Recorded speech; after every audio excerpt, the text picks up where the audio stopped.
Hey guys. Okay, we're back. Let's see if our sound is improved. Can you let me know in the chat how the sound is? Okay, I'm going to send out the link to some people. So let's see.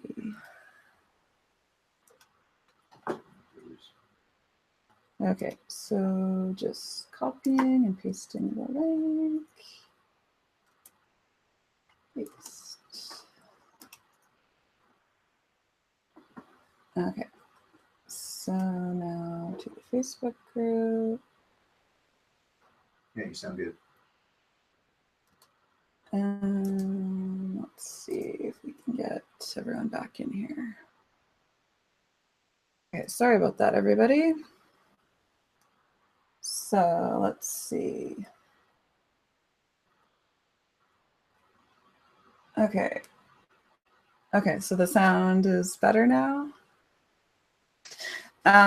So yeah, we'll just wait if everyone could just share. I'm not sure if the link is updated since I changed it.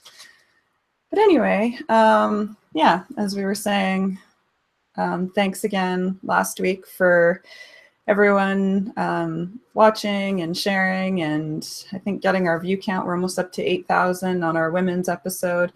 And so, yeah, I was just giving a shout out again to some of the women who came on. So Hillary was co-hosting with me and Dr. Marcia Gilman. We also had Sarah Russo from Project CBD, Wendy Turner, who's Colton Turner's mom. She's been on a few episodes before. I invited her to come on today to join us. So we'll see if she can pop on to say hello. We also had Andrea Herman. I also invited her back again. She has a lot of knowledge, especially with just hemp and nutrition and even animal nutrition and different ways of activating our endocannabinoid system, not just with the cannabis plant, but with other herbs and nutrients. So she always has a lot to contribute to the conversation. We also had Rosie Mondin, and also owns and CEO of Quadrant Extraction. And yeah, we also had Nisha Whitley, author of Chronic Relief. She was also had a lot to contribute to the conversation. She had some interesting stories to share about her mother who had lung cancer, and a nice conversation came up about using cannabis not only for medical purposes, but also for end-of-life purposes and to help people die with dignity. And so that's what inspired Nisha to write her book, which is, the full title is Chronic Relief, A Guide to Cannabis for the Terminally and Chronically Ill. And check out her book. I haven't personally read the whole book, but I've looked through the whole syllabus and overview of the book, and she does a really nice job of giving an overview of the medical applications of cannabis, breaks it down in a really easy to use and really to understand way. It's a book I suggested my parents check out who are new to cannabis. I also recently suggested it to someone who contacted me about more information about cannabis for cancer, because she includes a lot of recipes, simple ways to prepare cannabis, different ways to apply it, including edible, topical, suppositories. And yeah, it's just a really nice overview. Dr. Ethan Russo wrote the intro, and he's the person who actually introduced me to Nisha. So she's really awesome. Check out her book. We also had Natasha Ray on. She was also a great addition. And I mean, I like it because we have similar names, Natasha Riz and Natasha Ray. So what's not to like about that? We also had Amanda Siebert, the journalist for Georgia Straight. And so she is their official cannabis journalist here in Vancouver. And so that's really exciting. And she was great to have on. I've also invited her back because, I mean, it's always nice to have, and also people who are excited to cover what we're talking about here. And yeah, We also had, well, Dr. Michelle Ross, PhD. She popped in. I read her bio, but unfortunately she had some tech difficulties, so we'll try to get her back in. Hello. Hey, how Hi, are Dr. you? Mark. Oh my God. It's just How are me and you? you? It's just me and you? Yeah, right now. Oh my Yeah, so God. it's basically us just having a date. How's it going? All right. How are you? Good to see you. Yeah, it's so nice to see you. It's funny because after you sent me a little, hey, nice episode message, Dave and I were saying, hey, we need to have a catch up with Mark, and then yeah, didn't expect it to be live, but Yeah. here we are. Here we are. Right. Right. Well, greetings from one and only New York City. We're here seeing a bunch of fish shows over the next Oh, wonderful. several days. Yeah. So let's see. I had a few shout outs to make. Let's see. People keep on coming up to me and like, hey, Dr. Mark from Hash Church, what's up? And they always like to see me out having a good time with the folks. So yeah, it's cool. I don't know what to say. I'm just completely blissed out. Have you been following this at all? Probably not. No, tell me more. So you're there with your family, with the crew? Yeah. So usually, yeah. So I'm here with my wife and my daughter, and we're just up for this weekend. And so Fish, the band Fish with a PH, yes, that band, usually plays like a summer tour, but this summer out east here, they decided to do a 13-show residency at Madison Square Garden. Right, probably most haloed rock venue in New York City. So it's 13 shows, so they're calling it the Baker's Dozen, which is kind of cool because I guess bakers would always throw in the 13th donut to make the so-called Baker's Dozen. So yeah, to cover their ass, right? To make sure that they were getting good products out to their customers. So I guess even back to medieval times, they talked about the Baker's Dozen being a very, very important thing that enabled loyalty to the throne somehow. So yeah, crazy stuff. So each night they have a different flavored donut. And so the first night, opening night, the flavored donut was coconut. So they covered the Schmilson tune, put the lime in the coconut and drink it all up. And so every coconut themed song, they try to fill their whole set with coconut themed songs. Last night it was strawberry. So strawberry donuts was the theme last night. And so we got, what was that name of that tune again? Strawberry Letter 23. Strawberry Letter 23. And Strawberry Fields, they opened up with the Beatles' Strawberry Fields playing it a cappella. It was just so cool. Sorry about the no hash content here, but just telling you like what we're doing here in New York, and it's a lot of fun. And so each night there's a new donut, and what they do, the band, just as a creative vortex, has been taking the theme of that donut and putting it back into the set. So for tonight, the donut is a red velvet donut with cream cheese. And so there's a lot of speculation that there'll be some Velvet Underground covers because of the velvet. Fish has got a song called Waiting in the Velvet Sea, so we'll certainly hear Velvet Sea. But each night is a different donut. And so we're thinking like the Boston cream donut, they'll play some Boston covers, you know, or maybe for the powdered, you know, donut, they would do, God knows, you know, Neil Young Powderfinger or something, you know. So each night is a different theme. So it's kind of cool. It gives us something to look forward to.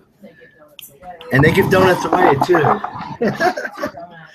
and donuts are notably the most wonderful food that Canada has brought to the world, right? Isn't that true?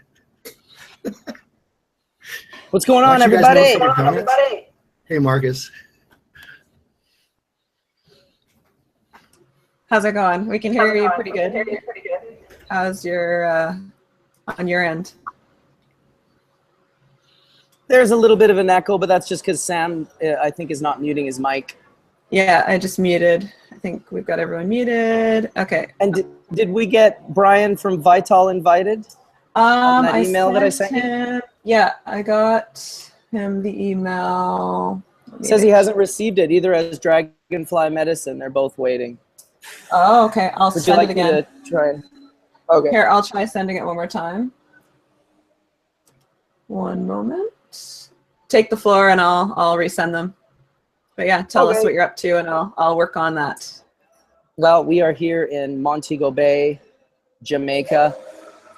We had our products registered with the Minister of Health recently here in Jamaica, the Prana CBD products. And so today we are training the doctors and the pharmacists who will be prescribing this medicine in the upcoming months here in the Caribbean in Jamaica. And so it's pretty exciting. These are a lot of, they're obviously educated doctors, but they don't have a lot of education in the endocannabinoid system. They don't have a lot of education when it comes to cannabis. When you talk to the majority of them, they seem to be a lot from the sort of NIDA standpoint. You know, the majority of things I think they've seen over the years have been negative. You know, a lot of them believe that cannabis is addictive, that if you smoke cannabis in the morning, you're addicted to it. And sort of there's a little bit of that sort of NIDA mentality.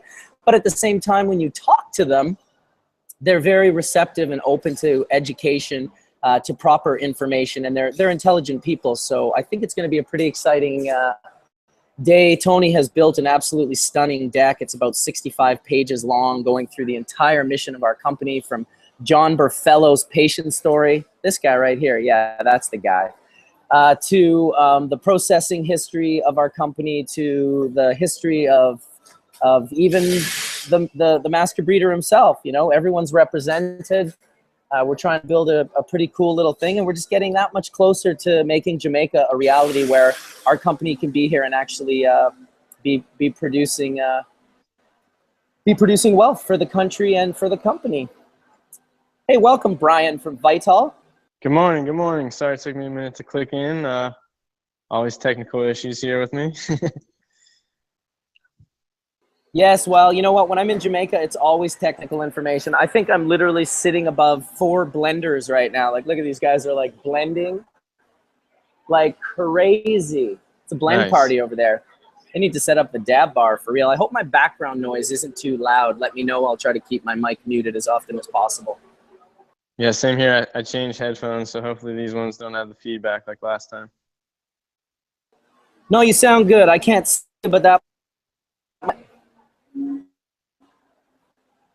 So it was a time when I was speaking, when Natasha opened up the first church. So I want to start over again by absolutely thanking all the women who came into Hash Church last week and just crushed it. It was very impressive. I learned a lot from watching the ladies interact with one another.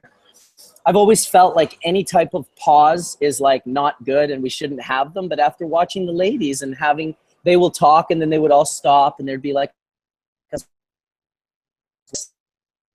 I just thought it was really nice, and there was something that we could learn from that particular experience. I loved the information that the women shared. I loved how they consistently kept the panel full for the entire show. That was really impressive. And just great job organizing and moderating, Natasha, as well as Hillary Black.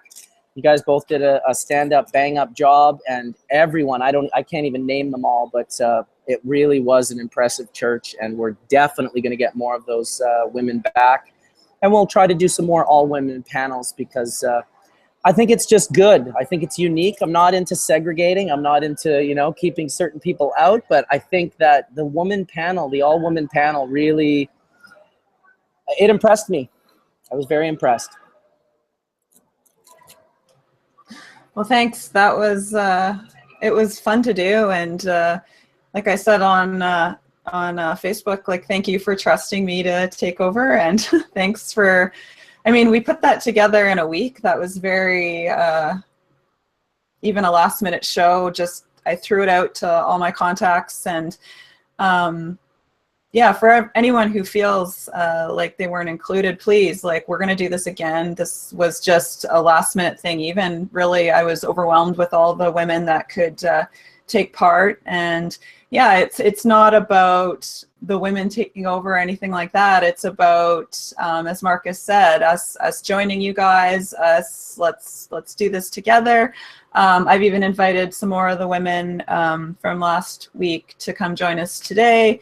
And yeah, let's just have conversations about cannabis and all learn together. So thanks again, Marcus. Absolutely. One of the conversations I was very impressed, which Hillary opened up with, which was the sex and cannabis talk. You know, it almost as though the men are too immature. It's a conversation we've never even breached, because you can only imagine. I mean, even when we talk about suppositories, it turns into ass church. We're just guys. We can't help it. But it was nice and refreshing to hear the women talking about the topic sex and cannabis use. And I just, I give you guys all thumbs up. It was a really, really nice show. My wife enjoyed it. I know a lot of our wives enjoyed it. Women all around the world just saying, about time. So apologies for taking 146 episodes to make it happen, but we made it happen. So I'm going to be able to hang out probably only for another half an hour to an hour. I've got to go do this. Yeah, maybe we could get a little bit more information from Brian. I know people have been really enjoying the greenhouse talks, the growing talks, and what's going on garden supplies. You're in California. You're in the epicenter of cannabis growing in the entire world. I doubt that there's a larger cannabis community, larger cannabis industry anywhere than in California. Maybe Sam knows somewhere that I don't know, but wouldn't you say California is the market, Sam? Or what about Morocco, Lebanon, Afghanistan? Yep. Just seems like California just has that purchasing power of buying a lot. I wonder how much of that hash ends up down there.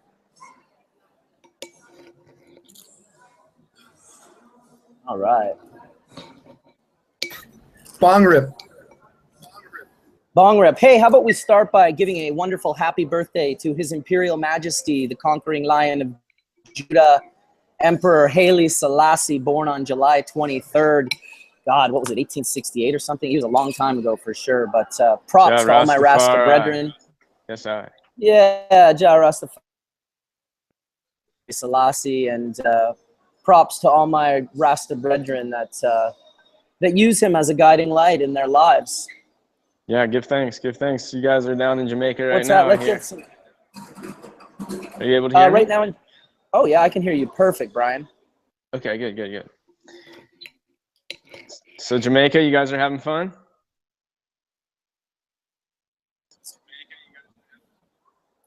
Yeah, you know, it was a good time in Jamaica. We went and visited a field the other day. We went and visited a processing facility and a packaging plant that will potentially be able to package up medicines. We've got this doctor conference, which is going to be a big one. And yeah, just kind of going forward from there. You know, as they say in Jamaica, forward ever. Backward never. So that's what we're going for. Hey, welcome, Joshua.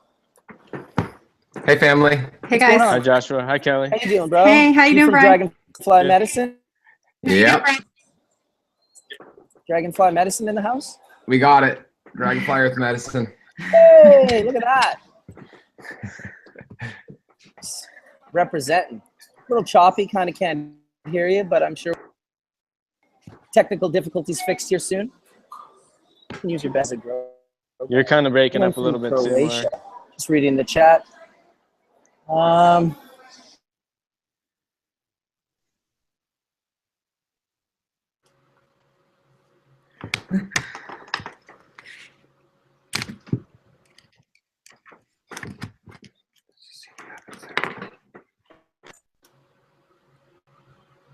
Hey guys, I just want to let everyone know I'm I'm gonna just turn my going to camera off mute. because I'm experiencing difficulties. I'll probably hear you a little bit better. You guys aren't.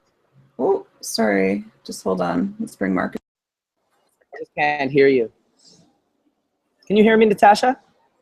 Better maybe to get rid of her. No, they're not coming through. I don't hear them. Yeah, we can hear you, Marcus. I can We hear you. Marcus. Yeah, where's Etienne? I know he's notoriously absent here. Anyone talk? Hello. Yeah, Etienne is traveling today. Yes. I can't hear. That's okay. Wait a second. It's probably John's wonderful headphones. Let's try again. Are you there, Natasha? No, I can't hear anything. Sorry, guys. I'm going to bounce. You guys, hopefully you can make it work. Okay, can you guys hear me? And just like that, he's gone. I can hear you. I think, yeah. Anyway, hi, I'm Natasha. I'm hosting for Marcus today. Nice to meet everyone. Hi, Natasha. So yeah, if we're all speaking, I'll just be muting people's mics if we're all, so don't, just so you know, and then unmute and pop back in when you're ready to talk so we don't get sound feedback. But yeah, welcome everyone. And if you want, please tell us a little bit about what you guys do. Sorry, who just jumped in? I don't know if you had a chance to say anything yet. I think Joshua. And Kelly, yes. Joshua and Kelly. Hi, nice to meet you. Okay, so let's, is your There we sound go. working okay? Yeah, is Let's the see. sound working Can now? you hear us now? Okay. Yeah, we can hear We you hear guys you well. great. Awesome. All right, sweet.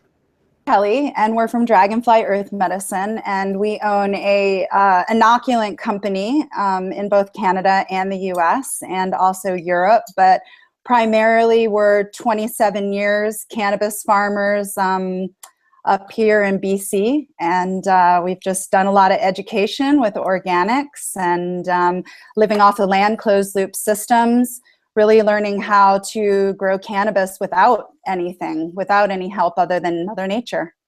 And how that raises cannabinoid levels and terpene levels so often. Nice. So in Canada, do you grow outdoors, under lights, in a greenhouse? What's your setup?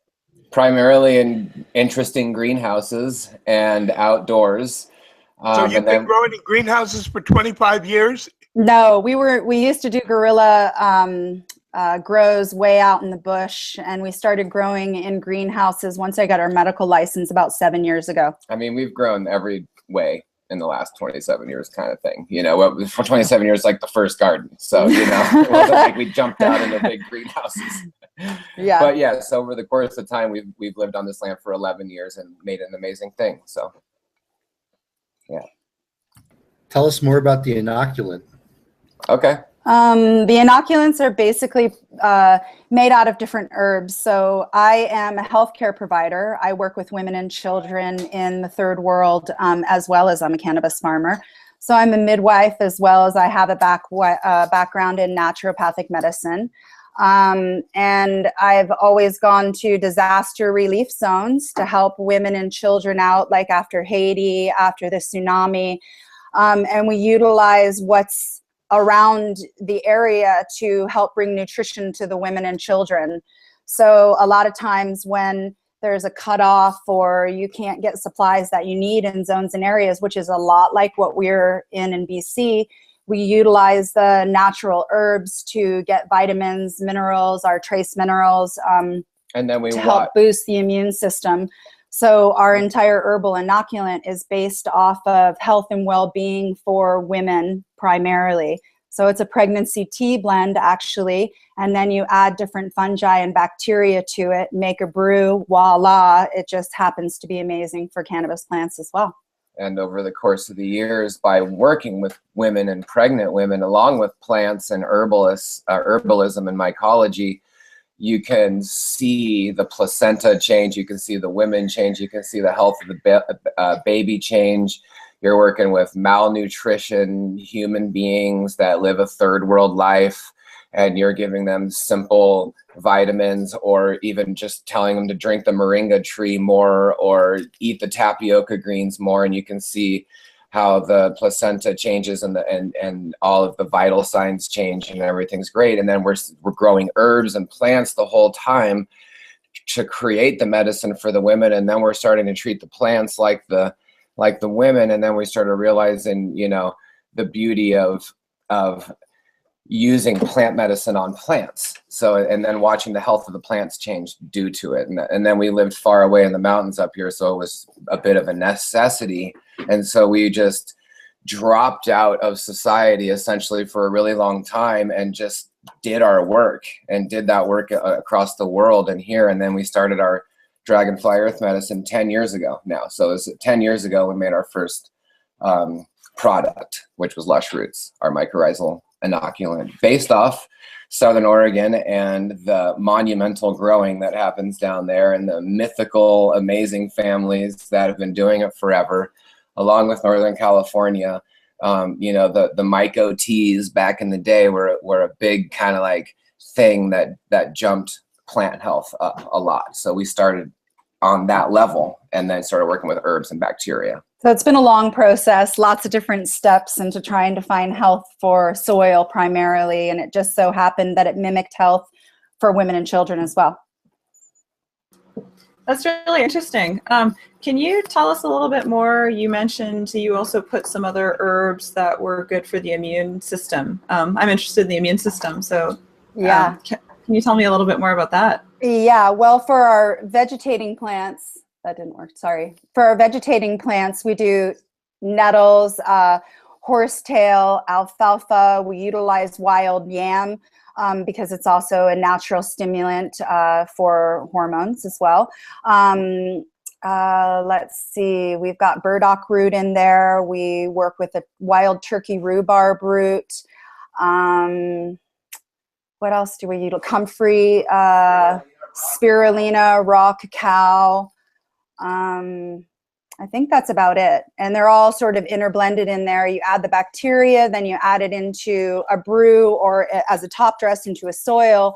And then immediately the microbiology starts to break down that those herbal compounds. So it makes it readily available to the plants.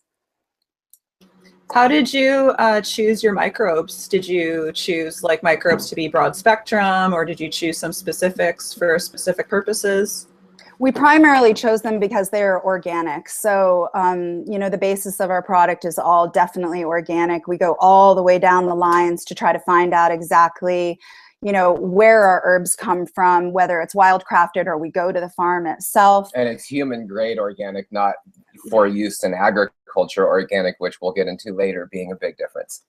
So we use 5 different bacteria blend that is grown off of non-GMO substrate, and that's really the only organic one that we can find in the industry that's readily available and that we know where it comes from. So that's yeah. So here's the opportunity for a great educational moment, which is that, you know, bacteria again often get, you know, bacteria, the bad guy. Actually, you know, the plant relies on a healthy microbial population to help fix nitrogen, because nitrogen fixation is a very high energy process, and bacteria have this shit figured out, man, for eons, and you can't reinvent it. And so everything that kind of came after on the food chain came based on the bacteria's ability to fix nitrogen. And what we're talking about is atomic nitrogen, which is inert, an inert gas that's 79% of the atmosphere. But when it gets fixed, it gets put into soluble form, and gets a nitrogen molecule gets turned into an amine.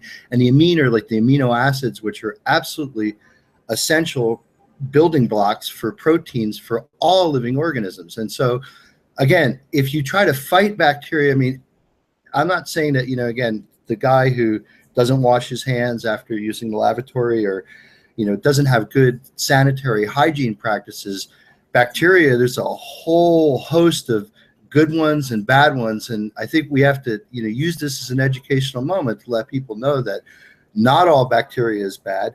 Some bacteria is bad. And certainly you can't just use broad spectrum antimicrobial biocides, because it wipes out some of these lower rungs in the food chain ladder that the rest of the ladder relies on. And so when you knock out the ability for microbes to do nitrogen fixation, you have to rely on nitrogen input.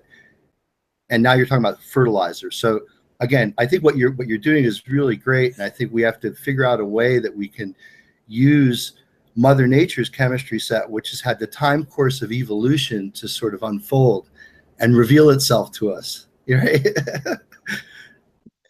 That's actually what we're big on at Vital, is combining microbes and NPK. Obviously, only organic forms of NPK. We're big on using compost teas and microbial inoculants to break down NPK. It's balanced. They have it figured out. It's a game of pH, but it's also a game of you know, there's a whole host of things going on in there. Some of which I'm probably sure we still don't quite understand, but I think we take lessons from Mother Nature because she's had her chemistry set a lot longer than we have. Yeah, no doubt. I mean, I'm no scientist, but I have a lot of experience growing and farming. And Yes, you are. You're a scientist. You just don't know it. well, I'm not accredited. Let's put it that way. And definitely, the microbes make the NPK available to the plant so it can actually grow. All these people pounding their plants with salts and feeding. The plant can only take so much, especially if there's not a microbe to break it down and in salt form. Well, and again, this is like we were talking about this a couple of weeks ago about having roots in the ground, you know, as opposed to roots in a kiddie pool or a tire or some, you know, flower pot. I think when roots are in the ground, you're now tapping into Mother Earth herself, which has a whole different biome than recreated soil or hydroponics or rock wool. It's a whole different game, you know. It's true. There's a whole bunch of actors that are involved, and because of that, people right need to like train themselves too. I'm actually seeing people like go from container growing into ground or bed growing, and then they're realizing that they don't have to water as much. And like the food's in the soil and the microbes and the carbon and all carbon's in the soil. And the plant, Mother Nature's breaking it all down and making it available to the plant. The plant has evolved underneath this light spectrum for eons. Otherwise, we're just being disrespectful to our own evolution. We're just trying to be better than Mother Nature at that point.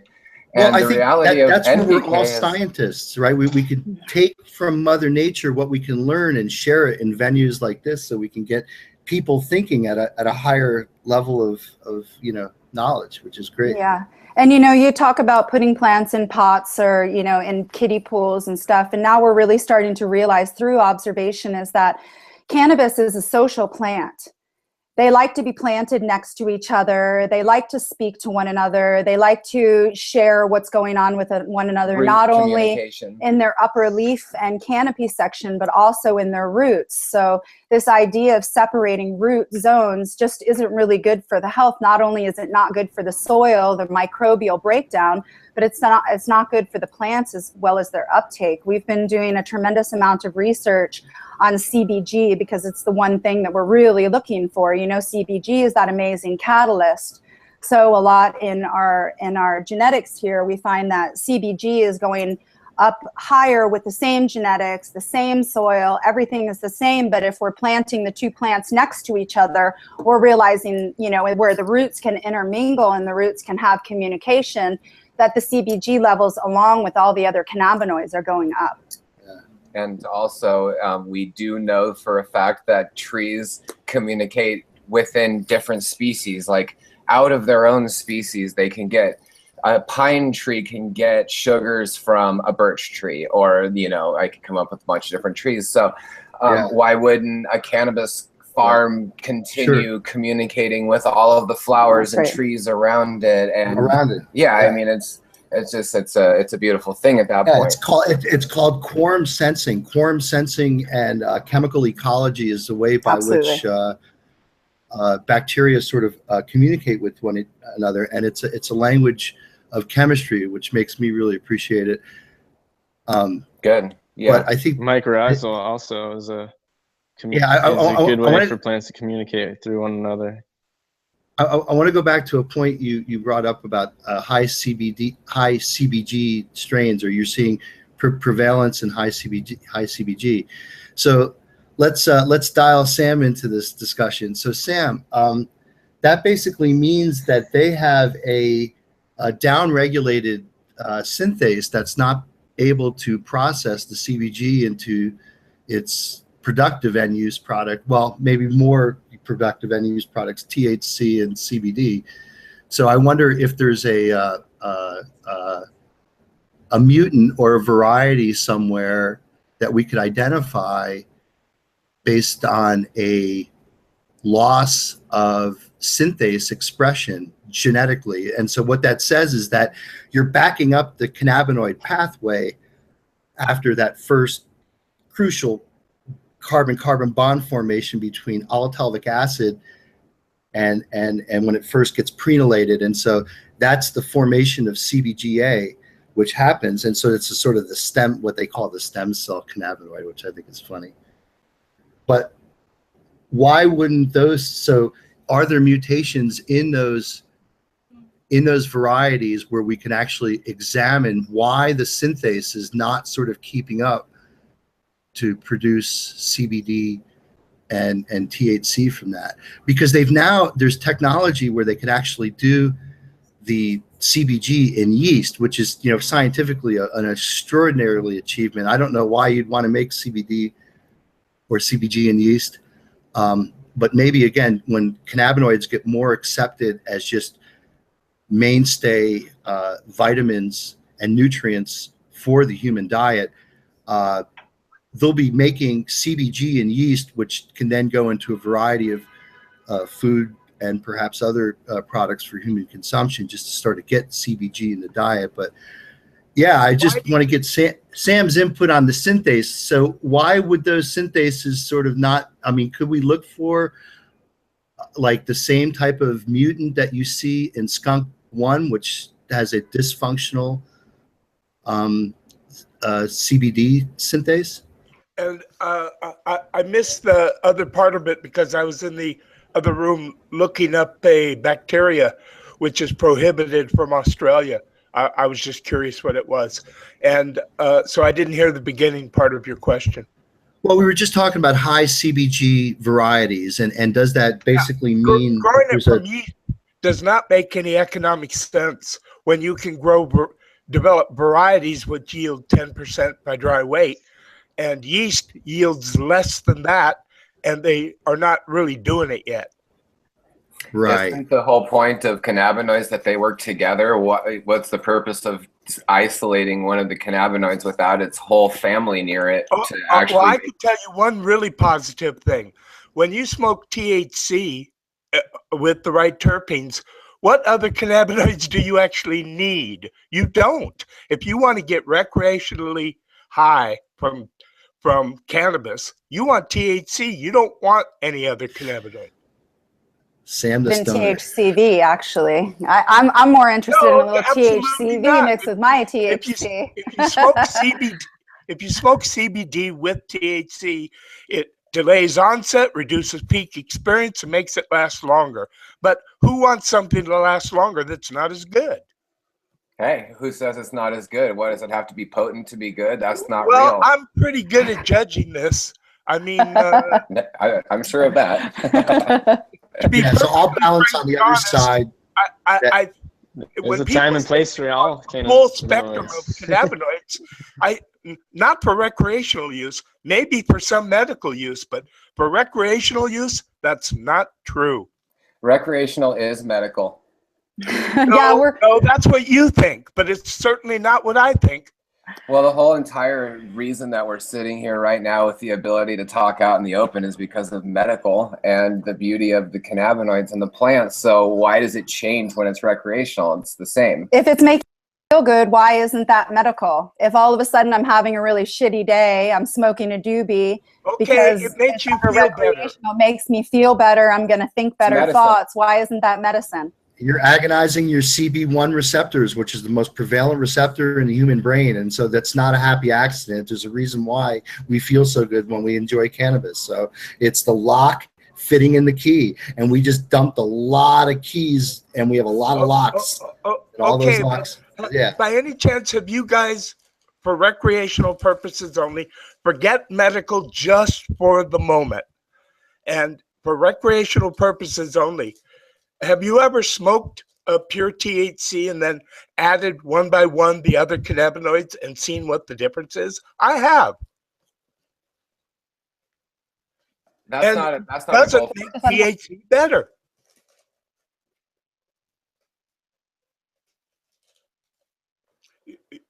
You're muted.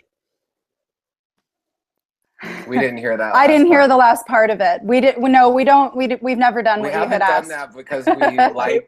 You're making these broad statements as though you really understand. I'm not really sure if we're necessarily making broad statements as much as we're just really trying to say that we feel that recreational is medical. I think I'm going to stick with that. I feel like if it makes you feel good and you're going to go about your day and it's going to make you a better person because you feel good, then I consider that medical. It lowers your stress.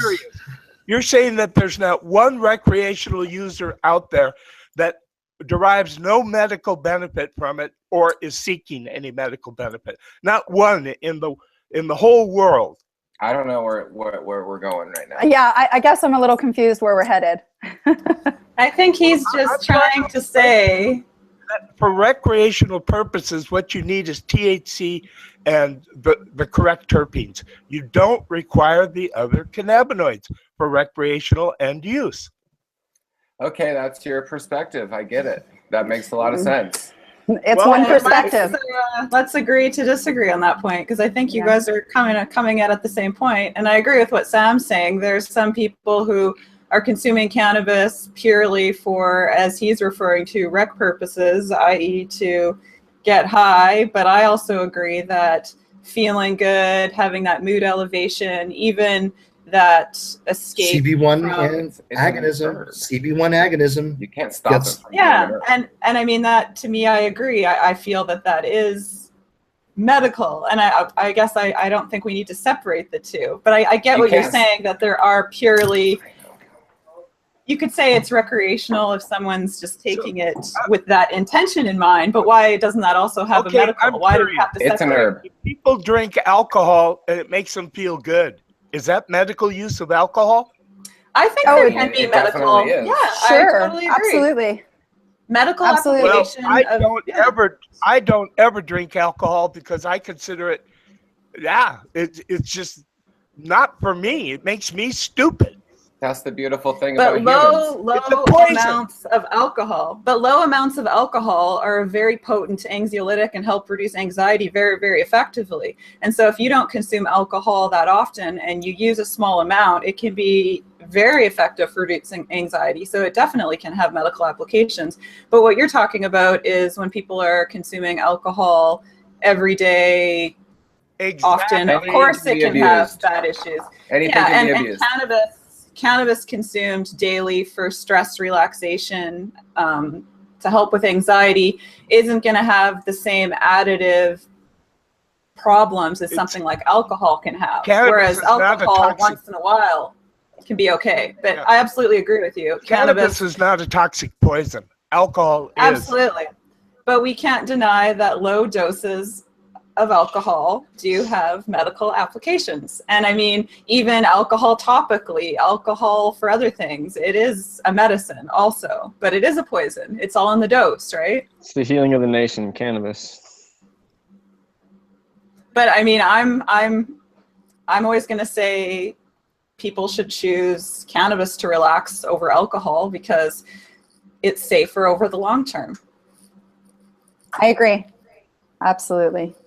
I don't use I don't use alcohol either, but you know, it takes all colors of the rainbow, and there's a lot of different choices out there. So people are making all different kinds of choices when they go to light up that joint as to the reason why they're lighting up that joint. You know, it may be that they've had a hard day. It may also be just because they want to get high. But I think that it's really hard to separate it across the board, which each individual is utilizing it for. Well, mass-produced swill from multi-billion-dollar corporations looking to hold cannabis prohibited aren't the type of alcohol. I mean, I like my microbrew, or I like a single malt scotch, a glass of wine. It's totally within reason to think that, again, humans could have both.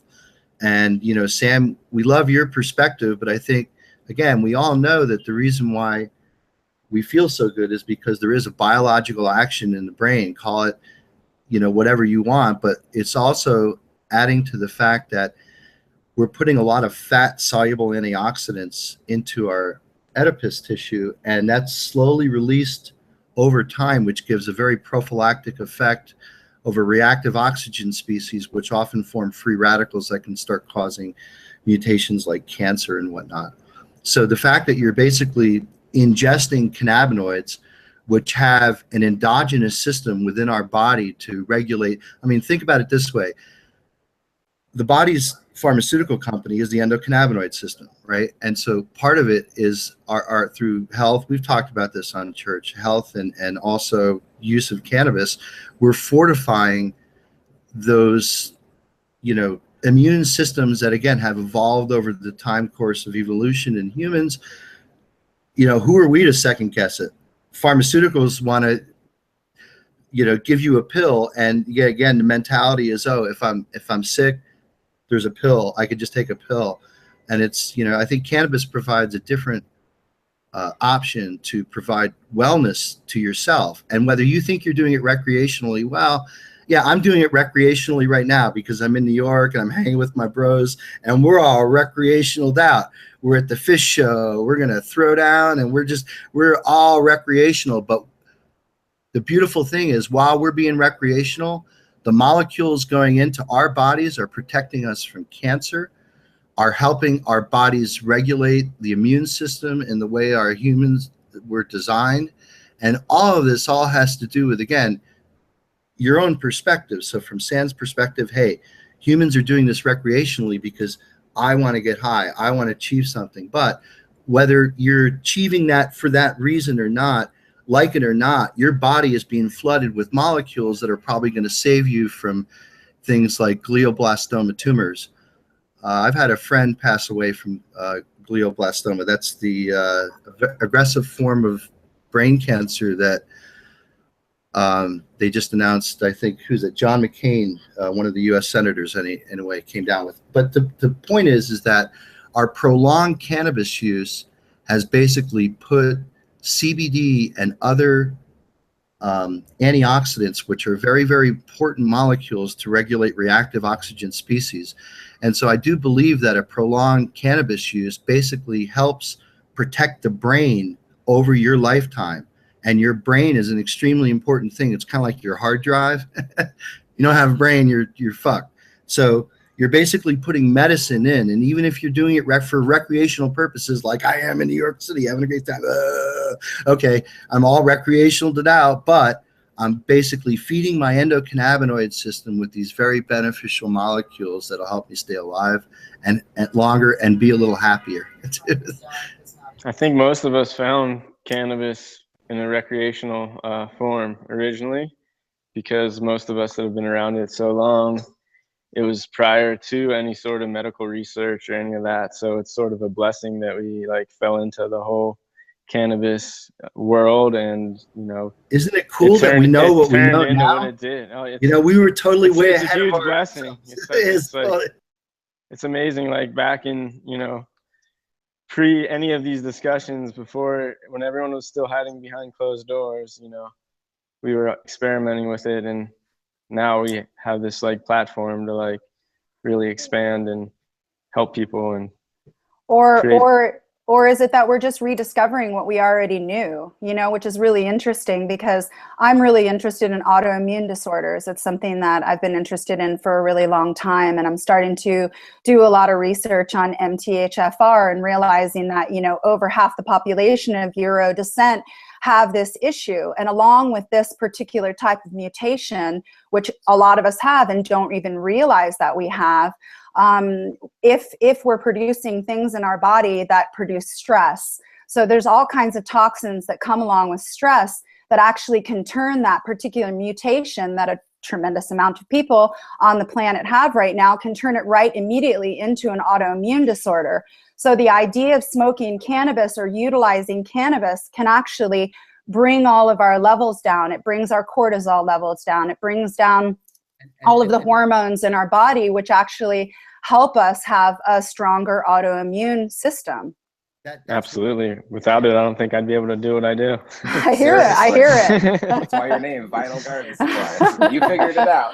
Pure vitality. Yeah, it's a real thing. All I'm trying to do is point out that if your main goal is getting high, then what you want is THC and the right terpenes.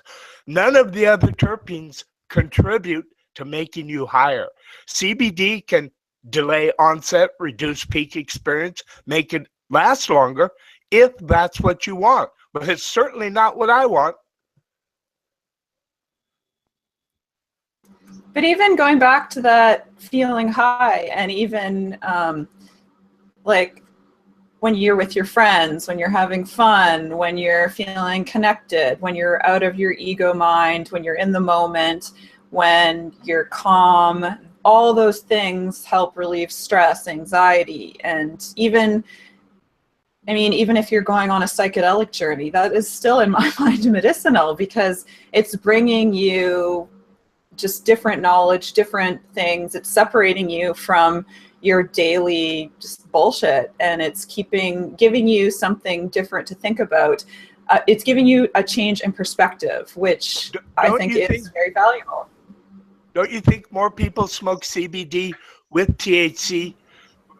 They say, a lot of them say it's for medical reasons, but a lot of them say that pure THC by itself, when they smoke it, gets them high, paranoid, and they don't like it. When it's mixed with CBD, by reducing the peak experience, by delaying the onset, yeah, they're able to handle it enjoyably.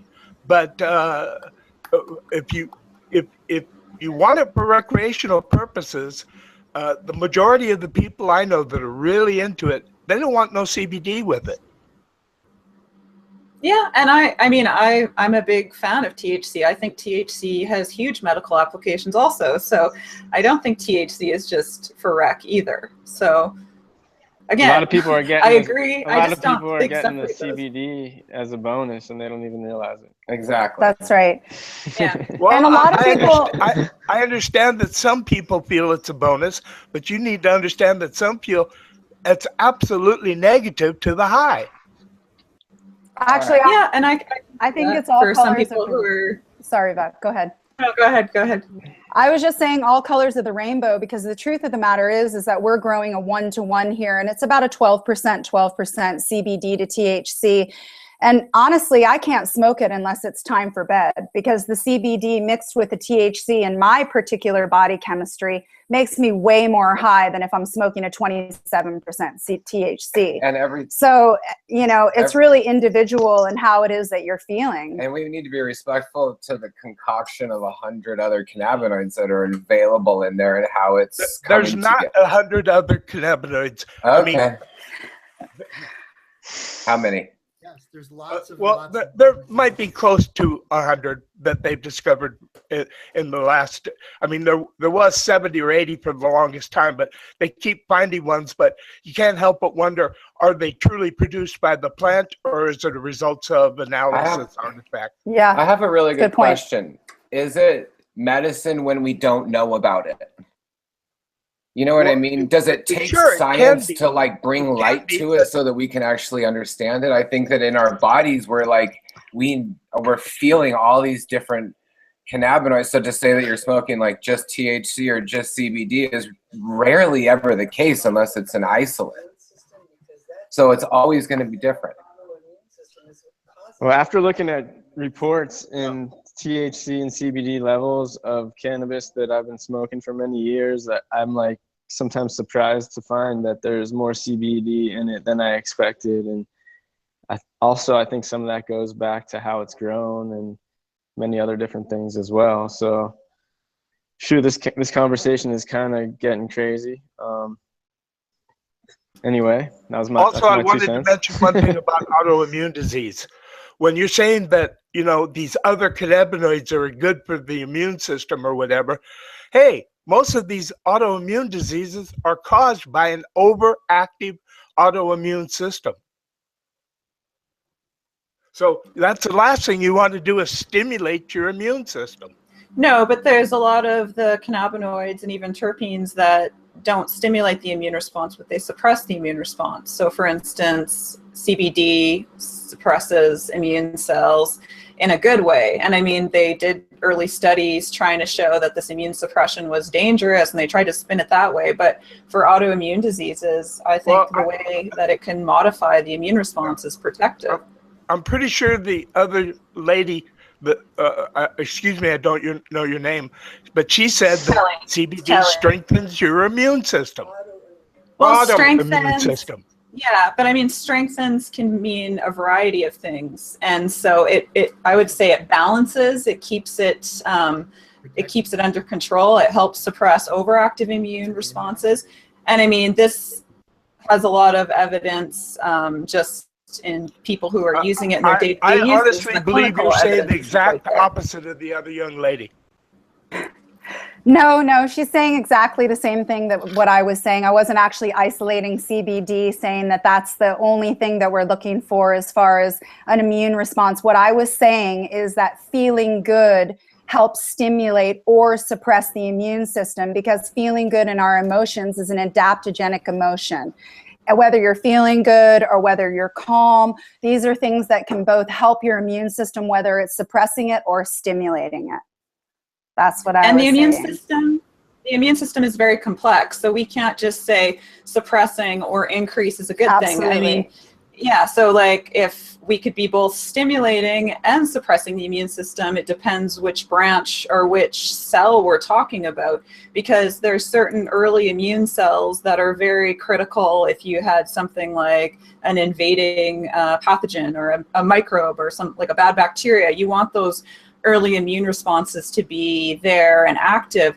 So cannabinoids sometimes can help clear an infection by stimulating some of those early immune responses, whereas we want our later immune responses, like our T helper cells, our T cells, we want those more suppressed, because when those cells come in over time and don't get turned off appropriately, they can start leading to chronic inflammation and can start leading to autoimmune diseases.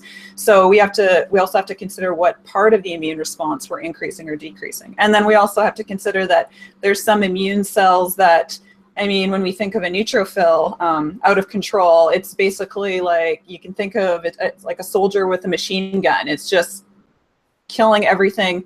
That's great if you have a serious infection, but if that goes unchecked, it's causing a lot of damage to surrounding tissues. So that type of immune response, you might want it increased early on, but then you want it quickly. And then we have other immune cells like T cells that secrete IL-10, and those are immunosuppressive cytokines. And so when those types of immune responses are increased, they actually suppress the immune system. So it gets very complicated.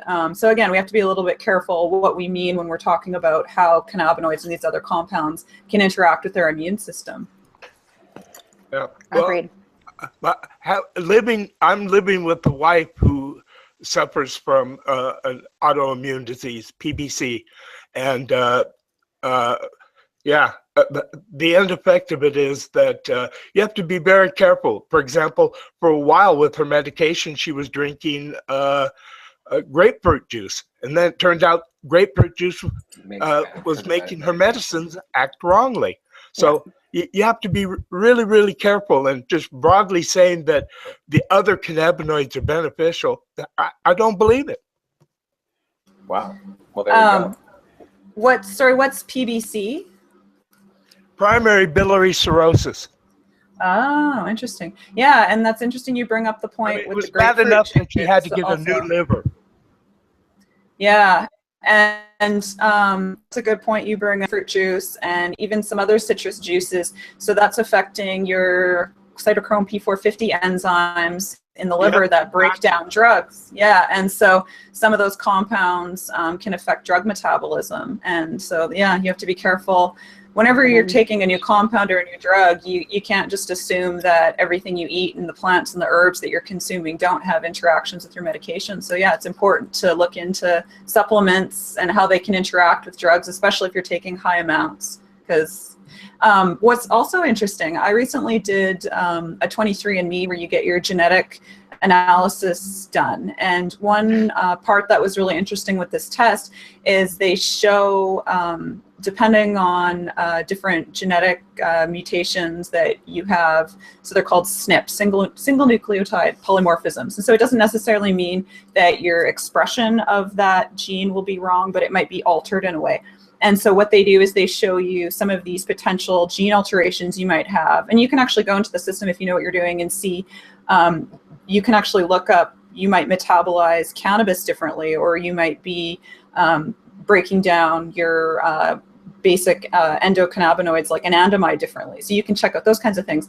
But what I found cool is they show you what kind of drugs you might be at risk of not metabolizing appropriately. So I found out that if I ever have to go on proton pump inhibitors due to my genetic makeup, there's a certain drug that if I took, it actually wouldn't work for me. So then I can show my doctor like, hey, if I had to go on these types of drugs, this is the kind I should go on. So I thought that was pretty interesting. And I mean, that's only going to evolve as we get more information and more data, so we can get a little more personalized with how we're taking our medications and be increasing safety to reduce harmful side effects from a lot of these medications and harmful interactions, especially with other compounds, like you said, Sam, like grapefruit juice. SNPs are exactly what the all of these DNA cannabis companies are identifying. They're not actually examining the entire cannabis genome. What they're doing is looking at 20,000, 30,000, 40,000 SNPs. I was talking about them in reference to human genes, but yeah. I understand, but yeah, I'm just bringing up our favorite gal, cannabis. Thank you. Yeah. I wanted to ask Joshua and Kelly to go a little bit more. You brought up a comment about organic farming and how it can be done legitimately versus, I guess, when you're just slapping on the organic label, but it doesn't necessarily mean you're doing true organic practices. And I was wondering if you could speak a little bit to that. Yes. Yeah, I mean, what we believe is that, just because it has an OMRI label on it or just because it has a USDA organic certification, it doesn't mean that it's truly organic. Unfortunately, there's a big misnomer in this industry as a whole, especially about what OMRI is. OMRI is a review board. It's a materials review board, which means that they can take a bag of alfalfa and they can say, yeah, we're going to put an OMRI stamp on this because this bag of alfalfa can be used in the production for organic use, or it can be used for organic use production. It doesn't mean that OMRI's gone all the way down the list to find out exactly what farm that particular bag of alfalfa came from, to find out that it's organic, and even actually find out if it's even non-GMO. So it's really important for people to, if they're going to be, know your farmers, if you're going to Vital Garden Supply, then ask the guys there. They've probably gone all the way down the list to know exactly where a lot of those nutrients or additions or microbiology that you're putting into your soils or your teas or your brews, you've really got to find out where it's coming from, because a certification isn't going to give you that full proof. And like Alex said from SC Labs, Alec, the more that we get into testing, the more we're going to find things like glyphosate and different things that come through to contaminate our flowers. So it becomes increasingly important to know exactly what you're putting into your farms, into your teas and into your soils, because we know that our plants are intelligent, thinking, feeling beings with roots that go in and intelligently find nutrients and transform it into medicine. And when it's doing that, it needs to be from a pure standpoint. And that's why we've chosen to do a pure certification type thing, which is, utilizing testing and toxicity levels with what you're inputting into your gardens to know that you're getting things as pure as possible in a contaminated world. I mean, we realize nothing's perfect, but we're trying to go the extra mile to not just take an OMRI certification as the be all end all of purity. And encouraging people to really, grow their own nutrients. The idea, if you really want to know exactly where your nutrients are coming from and you really want to know, what it is, then if you're keeping your farm as much closed loop as you possibly can, then you know exactly where they're coming from and you know exactly what your inputs are and exactly what's going into your soil. Or you recognize how easy it is to get contaminated by your neighbor, which other large farms often get contaminated by their neighbors, and that's an overspray issue or a groundwater issue, and there's a lot to that. But did you have something to say, Bray? Yeah, I was just reiterating what you guys said about, there's more than what's just in the label, but there's also where the sources come from. And that is something that we really take into consideration and make sure that, you know, we have accountability with all the raw materials that go into all of our products. And it's true, like the word compost alone, like the word compost, most people think it's organic, but there's so much compost out there that's full of glyphosate and other terrible things that are definitely not going to help your plants or anything, help the environment or any of that. So accountability is really important. And this closed loop system that you guys are always like huge on, you know, developing and introducing people to is also a great thing. And I always like applaud people who go in that direction. But what we do is we source products based on cleanliness to help introduce them to organics and or provide them when it's on a scale that they can't necessarily produce in their backyard. So the combination Totally agree.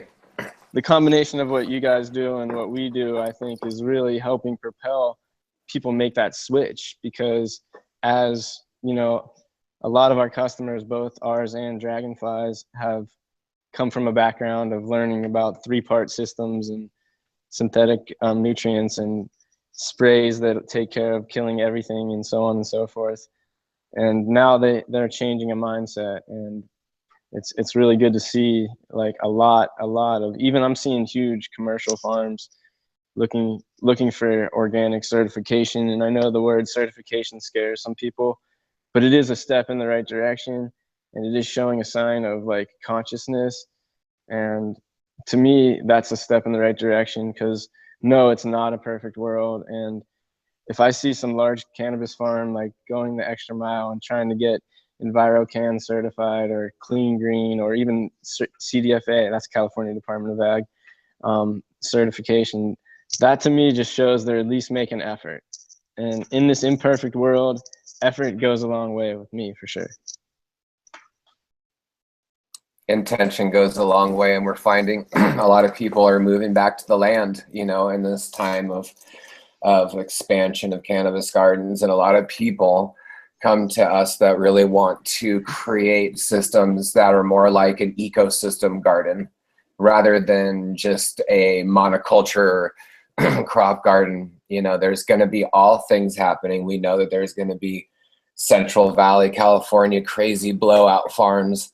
So really it's no different than really food. I mean, you can just look at food and take that as an example, or anything else. You know, it's going to be about having a story, being different, telling people how you're affecting the world and the earth. And there's a huge response from consumers to find farms that are growing ecologically sound. Absolutely. And then it's a huge revelation to find out that a lot of times those cannabinoid ratings are higher.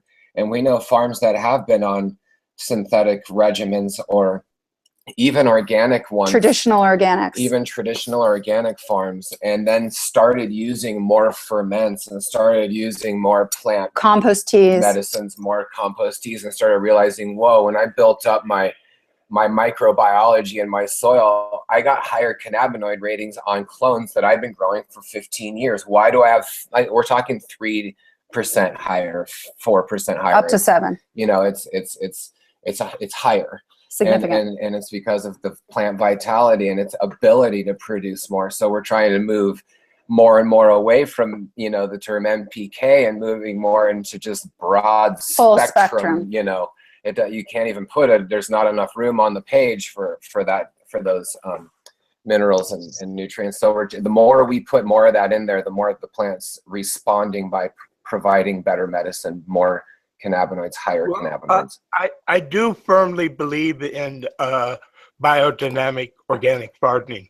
I was first exposed and trained by the Alan Chadwick farm at UCSC back in 1973. And I've grown organically, biodynamically since that time for more than 40 years now. And I also know, it's not just belief, but I know that more and better and finer roots make healthier plants with more terpenes, with higher percentages, and also it can increase cannabinoids a bit. I've only used IPM with predators for more than 40 years. I mean, I agree with really a lot of what you're saying. So at least we can agree on some things. I think we Nice, agree on nice. a lot of things. I think we would agree on a lot. of Yeah. things. You just love THC. That's all. Well, it's just that the other cannabinoids, if you have a medical reason for them, hey, more power to you. I mean, I was the one who created the program to create varieties in extremely, like CBG, and that has 10% in a plant with hardly any other cannabinoid. And these were research tools. I'm not saying that's the plant that somebody wants, but you got to remember that when I started in this game 30 years ago with medical cannabis, there was no source of these compounds. You could not buy CBG. You could not buy THCV. So I created plants the natural way with classical breeding that had them in very, very large amounts. Which is phenomenal. We love that about you. Yeah, which is what we're really interested in as well. You know, a lot of people talk about isolates, and isolates then goes into the pharmaceutical and scientific world, but our roots are in herbalism, our roots are in the soil, our roots are in the dirt. We're really much more interested in the plant as a whole plant medicine. All of the different concentrates that we make, we're utilizing the entire plant. We're utilizing the roots, the leaves, the stalks, the flowers, all of it to come up with the whole medicine, because I believe that, you know, as an herbalist, that the whole plant is offering everything. And we believe in using polypores and mushrooms along with our cannabis too, which is, you know, just adding to the adaptogenic, you know, abilities to go into our body so our body can make the right decision. I mean, you know, your body heals you the best. You know, chemotherapy doesn't necessarily kill cancer. It's your body that, you know, really kills it. Chemo kills everything. But when it comes to, you know, just having the ability to have more compounds and more abilities to flush, you know, that's what we're doing. And in British Columbia, it's frustrating as a farmer to not have laboratories to work with. It's not like in California or Oregon or Colorado or Washington, where you can take a leaf and send it to a lab and get the cannabinoid count out of you know, a plant within 4 to 6 weeks or something, you know, in the early stages. There may be around. It's not common. People don't use them, you know, as much here in British Columbia. So as farmers and as you know, observationalists for the last 27 years working with this cannabis plant, we've had to use our intuition and then, you know, study those plants that we've been keeping around in our genetics for that long, and just being able to say, hey, I think that this is what's been going on and this is what's been going. And oddly enough, we were right. So there is something to intuition, there is something to observation, there is something to farming, and then also, you know, adding science as one of the spectrums. When you have a full spectrum, science is just one of the spectrums. So you guys can do analysis now if you have an MMAR or ACMPR licensing in Canada. My husband has, well, he had his former MMAR, now he has his ACMPR, and you can send, I think it changed in the last year, patients can legally send their materials to have them tested. And I know Anandia, John Page's group at UBC, they do testing. So they'll do cannabinoids, they'll do terpene analysis. I mean, it does get pricey, but especially, which is totally new and awesome, and we want more. And we have used them. But it's really different than getting the analysis from, say, Steep Hill we had a 19% or SC CBD. Labs. You know, we've been able to just get more information from them. But UBC has been helpful to us, and they have been really great. Yeah, we had a 19% CBD plant out of our greenhouse 2 years ago, and we had it tested there. And we thought that it probably was. Yeah. Anyway. I would like to say something about the conversation. Welcome, everybody. Bubble Man here for another few minutes anyway. I also have had these conversations with Steep Hill, with SC Labs, with Chimera. I feel that we really, and I'm not trying to shit on the labs that we do have, but we really need this sort of cannabis-focused lab here in British Columbia, an SC-type experience. I've talked to those guys. It's definitely been a conversation of trying to sort of like, it would be, and Chimera obviously would be an amazing person to be involved. He's got a lot of knowledge and he knows a lot of the right people. hopefully it'll be a dialogue that continues and we can get that, because I feel your guys' pain. And I forgot completely that you guys are in British Columbia. You guys are in the Coots, right? Is it the Kootenays? Oh, I can't hear you guys. You're muted. Can you Yeah, we're from the Coots. No, there we go. From the Kootenays. Awesome. Well, I love to see the Kootenays representing all my brothers and sisters from the Kootenays, from Caslow to Nelson. I miss the Coots when I'm not there, and I'll definitely make a point the next time I come to the Coots to look you guys up. We're Yeah, waiting that'd be for sweet. you. We got, You're welcome an anytime. amazing array of flavors. Amazing. Oh, I like to hear that. I like to hear that. Terpene profiles. That's what I'm all about. Exactly. Can you guys hear me? Am I muted? We can hear We you. can hear you. Okay, great. I just doing a mic check. That's all. Yeah, Continue, it's better. carry on, It's please. better now. It's still a little quiet though. You could still up it a little, but yeah, we can hear you better. You know why? As soon as I put these earbuds on that have a mic in it, my computer then once I disconnect the earbuds, can't figure it out, so that it basically mutes me. So yeah, I'll keep them on. Yeah, Also, we can hear you good there. I loved what you guys were saying about the whole plant medicine and using, the roots and the whole plants. I'm sure the triterpenoids that are in the roots you're accessing and all these different things. Cannabis is an amazing plant, and the beautiful thing about cannabis that I've really finally learned at 44 years of age is that, when I first got into it and I got into water hash, I was like, water hash is the old, it's got to be this, it's got to be. And as I slowly learned certain things of cannabis, and I think it was Irv, when Irv came on and talked about his shitty Mississippi bunkweed, that we were all like, oh, kind of felt like we knew. And he just said, guys, it works for me. So whatever the medicine that we prefer, remember to never fight against the other options, regular medicine or whatever it is, because there's so many people in this industry, in this community, that can use all of these different, sort of one of the new things I say is I don't ever fight against anything we already have. I just want to fight for more. I don't fight against access. I don't fight against LPs, or I don't fight against dispensaries, because they exist and we already have access points there. Why would I fight against those things? If I want something more, I can go out and focus on that and create that. And I think a lot of people get lost in sort of, well, I want dispensaries, so how to do that is fight LPs with every inch of my, well, that's not really cool. My mom gets herb. She orders it from Tweet or something, and it's like, people are like, oh no, not Tweet. I'm like, listen, just because you don't like it, it's still an access point. And at this, one thing we can all agree on is that we need more access points, not less.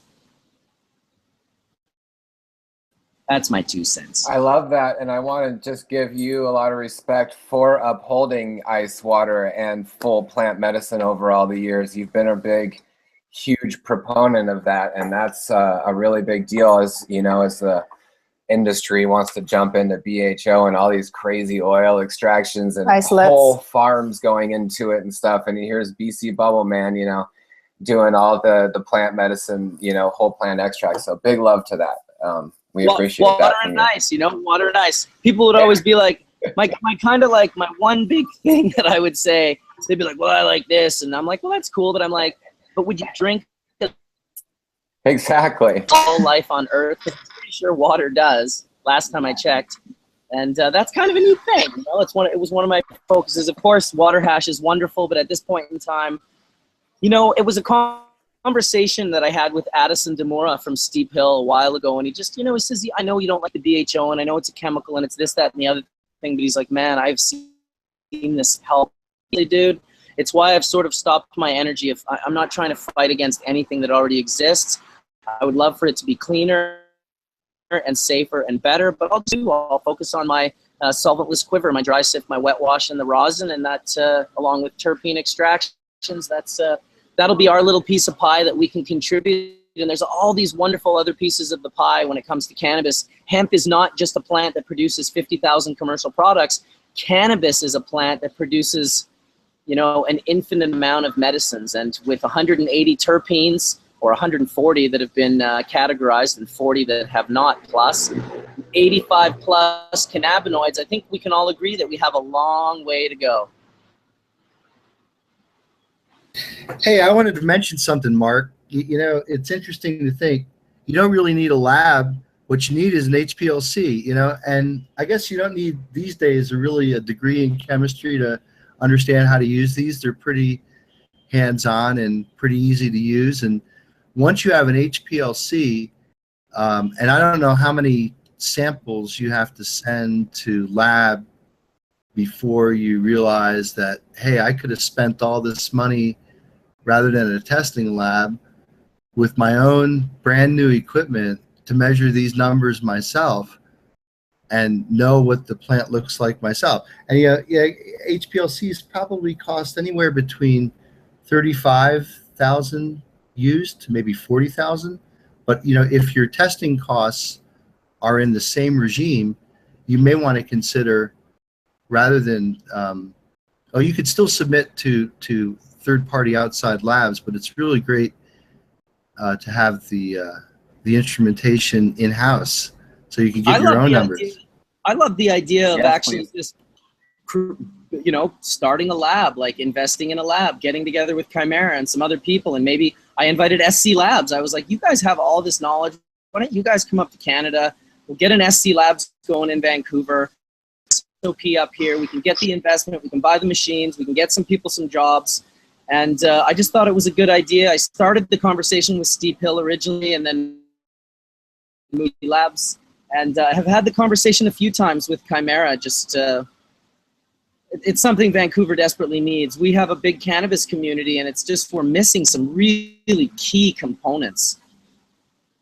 Totally agree. We had the same conversations, not with Chimera, but with Steve Hill and Alec and SC Labs, and we were just talking about how British Columbia over the years has done so much genetic breeding and so many good things, and it would just be really nice to have that backing to just, even with tissue culture, you know what I mean? Not of tissue culture of cloning, but of being able to test leaf at a young plant life age so that you can start 500 seeds and know within 6 weeks, you know, which ones to go forward with.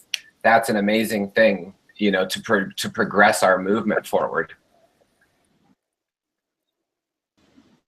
So No, it's anyway. essential. We're at the point now. We have this. We need this science background. We want it. It's you know, cultivars. It just doesn't cut it anymore. Oh, I got the Jack Frost. I got the Jack Herrera. I got the this, the that. It's like, what are the cannabinoid profiles and what are the terpene profiles? Like, tell me what the constituents are that make up that name, because people throw around names like it's going out of. And I can't tell you how many times in this business I've seen this one. Crack some seeds. What is that? It smells like Gorilla Glue. It's like, oh, I'm going to call it, you know, such and such. It's just like name a name.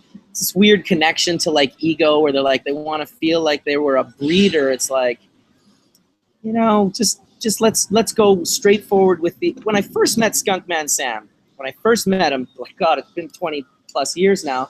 He said to me, he said, you know, when I see herb get tested, I think it was the GLC. You can confirm or not, Sam. I can't remember if it was HPLC or what it was, but he said he reckoned a particular spike when skunk was in the hybrid. He would just be like, yeah, there's skunk number one's in there. There's that spike. I thought that was really cool. You know, that was back in 97 or 99 or, you know, like 17 plus years ago. So that was using a GC FID. For terpenes, it works better than HPLC. For cannabinoids, especially the acid forms, you need HPLC, but maybe MS. And what was FID again? It's at the tip of my tongue. Flame ionization. Flame ionization detector. Thank you. Flaming ionization detection, right? Yeah, so what it does is, as the stream of gas comes off the chromatographic column, so think of a column as just like a distillation column, and things are separated based on their differences in boiling points. And so as those partition gases come through at that point, they're sent through the flame ionization detector, which basically just looks for any organic matter that's being burned. And when organic matter is being burned in that stream, the flame ionization starts to receive a signal. And so you just get an increase in the peak So it's just a way of detecting. Some people use GCFID. That's pretty common, but other people and I prefer something called GC mass spec, where your that effluent, as it comes off of the chromatographic column, goes right into an electron impact mass spectrometer, which measures the molecular weight of the material that's coming off as it's eluting from the column.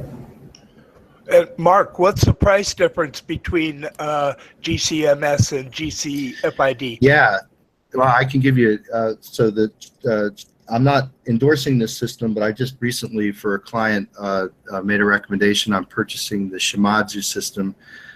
This was the GCFID and GCMS with a headspace measurement. So the headspace is an important measurement to be able to measure the volatiles. So that's good for terpene, and also just to confirm that there's no residual solvents there. So that instrument itself costs a little over $100,000, I believe, brand new from Shimadzu. That's their GCMS with the headspace measurement. The cannabis analyzer, which is their HPLC instrument, runs about $60,000 to $65,000 brand new. But you can get a HPLC, you know, for probably neighborhood of $20,000 to $25,000 used. There's lots of pharmaceutical companies who redeploy those things all the time, so there's a considerable aftermarket for slightly used HPLCs that would be perfectly fine. But again, just to plug out to, you know, the farmers who want to know that information on their own, even if they are mandated by regulation to do third-party testing. It's always great to have third-party testing when you have your own results to compare your third-party results to. And so if you see some anomalous data point, you at least have a point of reference to go back to the testing company and say, hey, you know, your results say this, but our results done in this and such way, calibrated on this instrument, run by this trained person, gives us these results. And so I think it's just more enabling to the producer, especially if you're making concentrates, to have HPLC in-house to be able to measure the cannabinoid potency at each step along the way of from extraction to the refinement of isolates to crystallization. There's no better way to determine how pure your cannabinoid acids are than to have an HPLC make that determination. And I also say that for terpenes, GCFID or GCMS, that is the gold standard. Yeah, absolutely. Just because of the amounts of material there, which is a lot less, and what you're doing in the headspace measurement, or what you're doing in a GC measurement, is you are measuring the volatiles that's coming off of a sample. So yes, you're measuring basically the vapor effluent that's coming off of a sample that's just been, you got to remember that the GC injection port for a lot of these protocols are anywhere between 200 to 250 degrees centigrade. So it's certainly not nail temperature, but injecting a cannabis extract that's was perhaps extracted under low temperature conditions, and that one that's going to change its terpene content on heating up. That's always been my thing, is that when you put a sample into the injection port of your GC, there's invariably some chemistry that's going to happen with the most sensitive terpenes that are in there at that temperature. You can't avoid that from happening.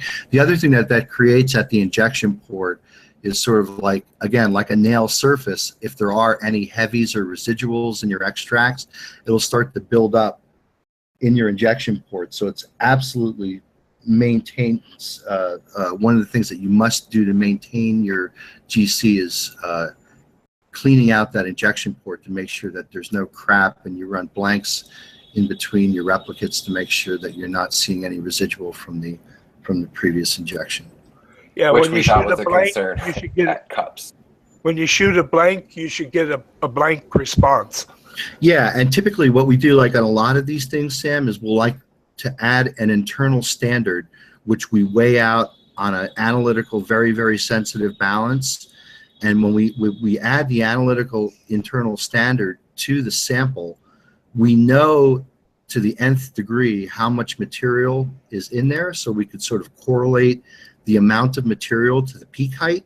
And so that gives us a way of measuring, taking the internal peak heights from your chromatogram, which kind of looks like a heartbeat kind of thing. There's peaks and valleys and shit like that. And all those peaks represent all different compounds.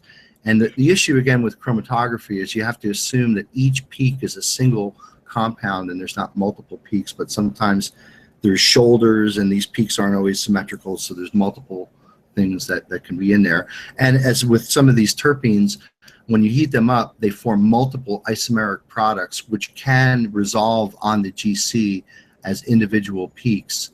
So it's not extraordinary to see, you know, multiple more terpenes on heating them up than where they would be at room temperature. So I'm working with a group in Fort Collins, Colorado called Discover 64, associated with Colorado State University. And we're using some very highly sensitive multidimensional NMR techniques where we look at both proton and carbon signatures. And what we can do is, I used to say this was undressing the Mona Lisa.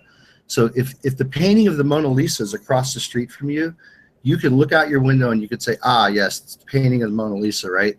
And so when we look at the NMR spectrum of a lot of cannabis extracts, what we see mostly is THCA, as we should. I mean, these are highly bred for THC production, and like Sam, we're growing these things to get high. And when we've looked at things that are like the AJ cut of the sour diesel, and we've actually looked at also some of JJ's Nigerian haze, it's a textbook spectrum for THCA. Well, what we can do in NMR is we can basically undress the Mona Lisa, take the Mona Lisa out of the painting, so we could actually see the outfit she's wearing and everything else that's in the painting that you sort of take for granted when you look across the street and there's the Mona Lisa. We know that these things produce THCA. There's no question about it. The factories producing THCA, according to Sam and everybody else, is the star of the show.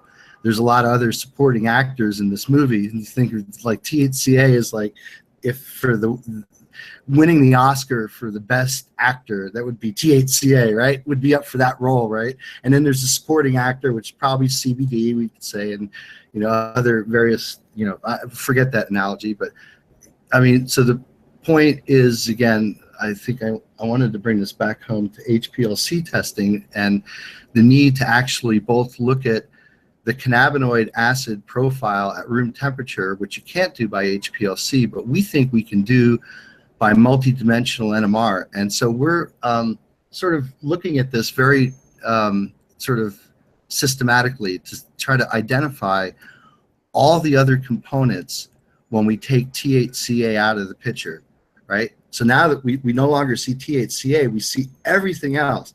And the cool thing about the NMR is you don't have to heat it up, which is unlike the GCFID, which as soon as you heat it up, you have chemistry at 200 and 250 degrees. Sorry to interrupt. We only have 1% left. We just wanted to say hi to everyone. I'm with Tony. We're hiding in the bathroom because it's air conditioned and it's like 40 degrees outside Celsius right now. We just wanted to say goodbye to everyone. We're going to go do this doctor training, and hopefully we'll see you guys in the near future. Past churchers. Peace out, everybody. Good luck with this, Tony. Thanks for doing that work down there, guys. Thanks, Bless guys. up. Yeah. Nice to see you, Tony. Thanks. Enjoy Jamaica. Yeah, man. Yes, sir. So anyway, we're going to try to hopefully develop a room temperature technique where we can look at terpene profiles that don't have to go through an injection port at 200 and 250 degrees. So stay tuned for that. I don't think that this is going to be something that's going to be coming to a testing lab near you, but I think what we can probably do is characterize this on a number of different examples and publish this and make sure that this is widely accessible to everybody so you can see. And if you have an interest in doing this work, you can go to your local university that's got one of these machines and perhaps you know, recreate this. So anyway, plug for NMR. The problem with NMR though is the sample cost prep is too expensive, right? It's a lot more expensive than doing a GC or FID prep. Well, it's more than just, you know, taking a sample that you get submitted and putting it into your, robotic arm, which just basically takes a little, squirt and shoots it into the injection port, and that's it. This is, you have to basically sit down with a group of very highly trained, sophisticated people to understand that we're going to run this process. What are we looking for, and what are we going to get out of it? Because you can get the NMR spectrum, and it looks just like a mess to a lot of people.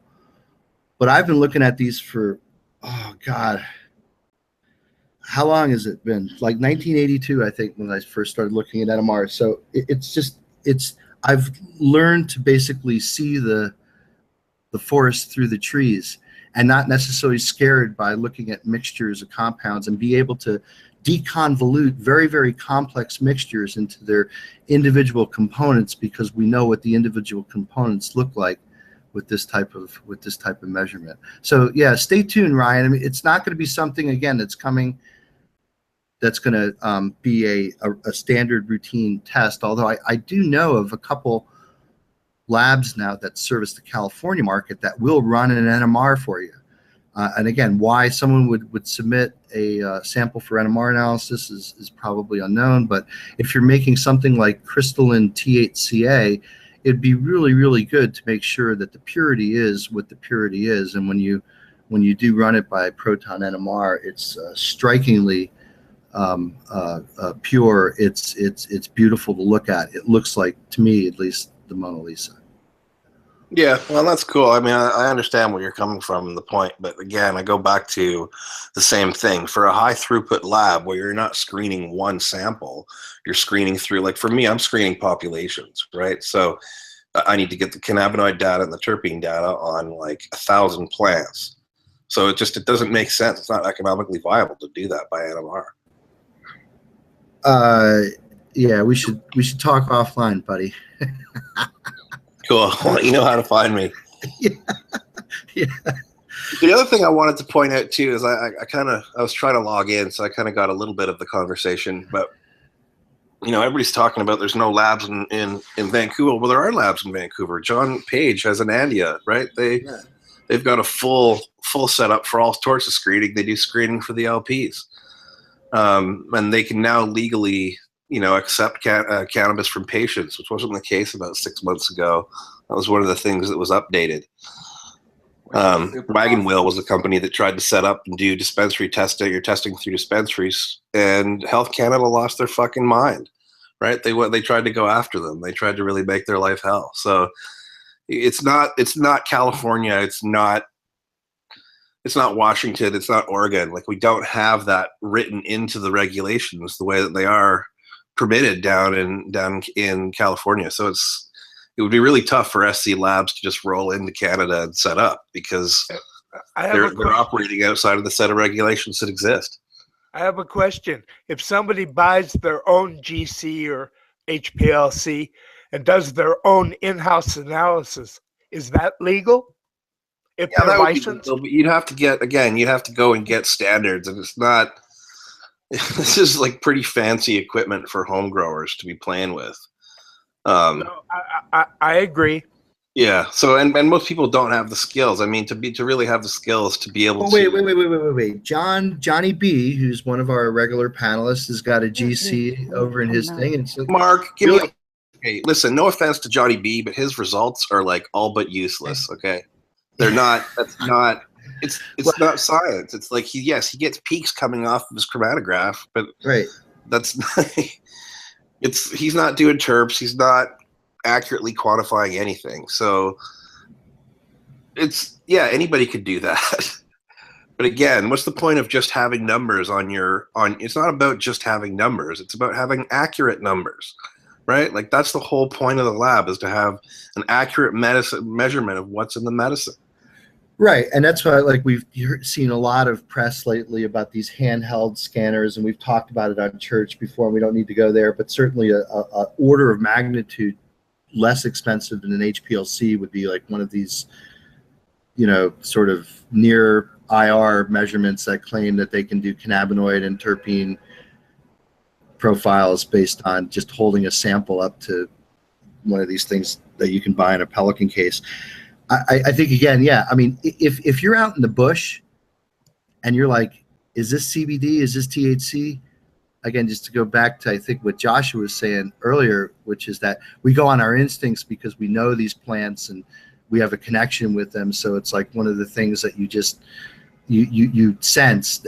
But it's also great to have something like, even as crude as it is, Johnny B's GC, he can do a quick injection and say, hey, you know what, that's a THC variety, not a CBD variety, and just be able to make that kind of level determination. Is that quantitative? No. Should that go on a label? No. Is that going to substitute for an analysis done at Steep Hill? No. But it's giving a grower an extra set of eyes to look at, hey, here's a tool that's maybe it's secondhand, maybe I only got it for whatever, and it's pieced together with a couple, you know, flanges with duct tape or whatever, and it may not be a quantitative result, but you can get that same kind of, you can get that same kind of qualitative information off of like $10 TLC plate, right? Yeah, no, yeah, absolutely, yeah, yep. We used TLC 30 years ago, and if all you want to do is get a finger to point in the right direction, TLC works fine. But for quantitative, it's not so fine. Well, let's give props to Kevin McKernan, who's really taken this UPCR home thing, and he's starting to add a whole bunch of assays. I was going back and forth with him over the weekend, and they, with a 2-well test, just a simple colorimetric test, they can identify, essentially they're doing away with TLC now, right? You can,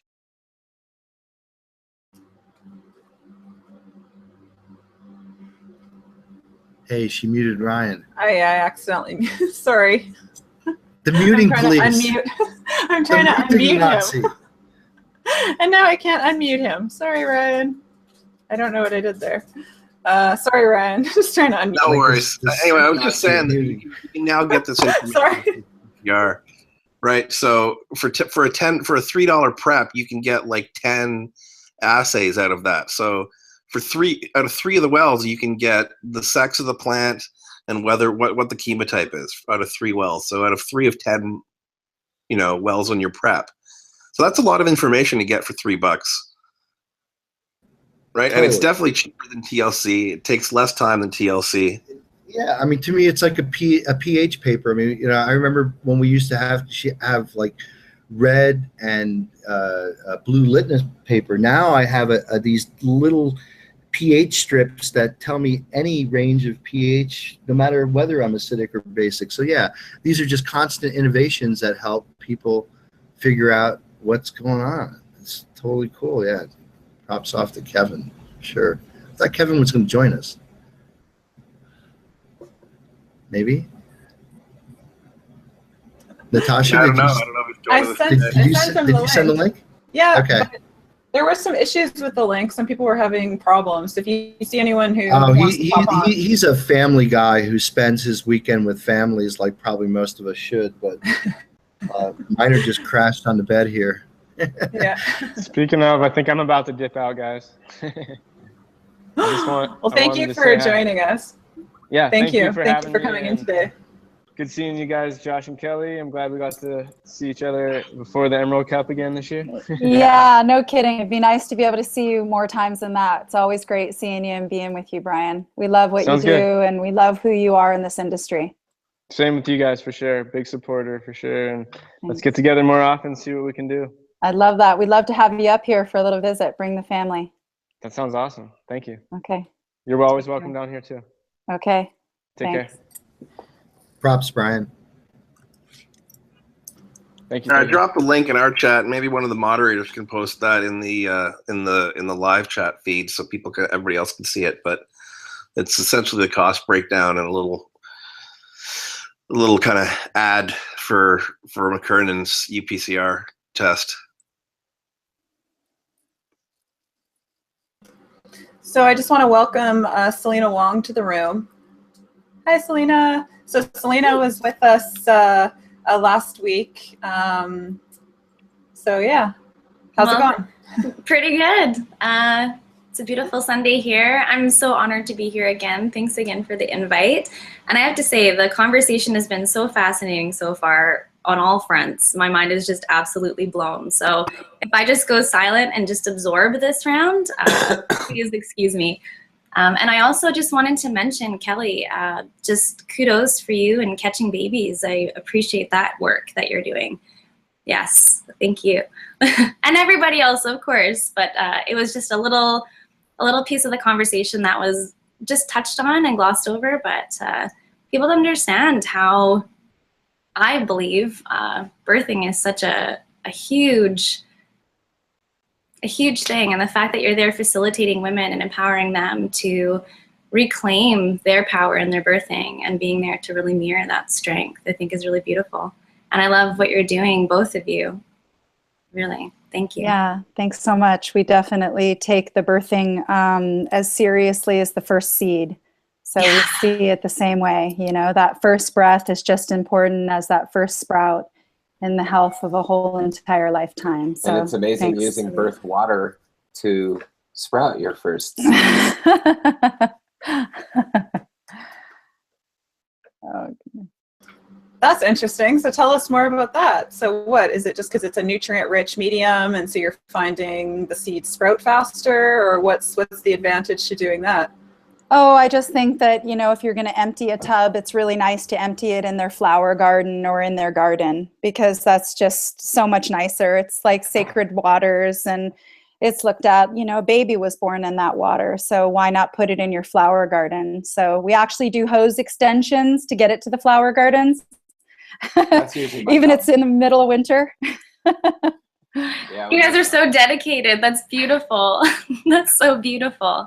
People don't realize, like, there's a whole other world to understanding birthing than, you know, the hospital and legs up in the stirrups and the pushing and the screaming and the pain. It can be something so beautiful and so Birth is- sacred. Same, Birth is similar to cannabis. yeah, same Underground. as same as Yeah. death as well, though. Yes, I fully agree. Yeah. Quite a magical, otherworldly, so tapped in, multi-dimensional experience. Yeah. Have you had any experiences in your, just with what you do with cannabis and facilitating birthing? Well, it definitely comes in and out. You know, for me, I think that the whole reason how we even got into where I'm at now today is because of learning about health and human health and women's health, and then learning about small babies' health, because then that just has so much to do with the mother as well. You know, they are one at that time. Yeah. And then utilizing all of those herbs that we use to grow an entire baby, and what do those herbs do to grow a whole plant. Yeah. So then I started to be able to see, you know, the ganja plant as a feminine plant, because we normally choose all of the females, and then give those feminine herbs to the plant for growth and health and well-being. There's just absolutely no difference to me. You know, even if we study it with science, or we look at it, you know, in all of the different realms of spirituality or of practicality, you know, it's a very similar thing. Life is life and health is health. And you could, you know, feed male hormonal herbs to your male plants, which, Yeah. you know, we do not have a scientific paper to back that, but it makes all the sense in the world to use nettle root, for example, tea on your male plants to just put more male supporting hormones and compounds into the soil, which will feed the microbes, which the microbes will feed the plant, of course. So anyway. It's full circle. And plus there's nettles all over the place, so we use them. Nature gives abundantly, I find, and she knows how to complement just so perfectly. So we'll find these companion plants just sprouting up naturally around. I'm curious, just specifically with the birthing process, have you worked with cannabis to help facilitate a shift in perception, perhaps, on behalf of the mother or the people around? Has there been an integrative portion of ceremony around that, even post-birth? I'm just curious. You have so much experience and wisdom. Well, it's definitely utilized just like many of the other herbs. You know, I'd say that there's like 8 herbs, I'm just making up that number, that I utilize, you know, during the birthing process, and then maybe postmenopausal as well. I mean, postpartum as well. Postmenopausal, maybe that's where I'm at now. Not yet. Not yet, close, it's getting there, feeling it. But yeah, to be able to utilize the plant in birth itself is fantastic. You know, also women in breastfeeding and helping them relax. I feel like hops is utilized, you know, and if hops isn't working immediately, then we might go to a nice cannabis brew tea, and it helps so much for the mother's milk to come down. She's relaxed. She's maybe in a place that feels good. So now she's ready to nourish her baby after, you know, an extreme, you know, birthing process. And hops is part of the same family as the cannabis to begin with. Yeah, so it's it another makes sense that adaptogen. you'd be working them together. Yeah.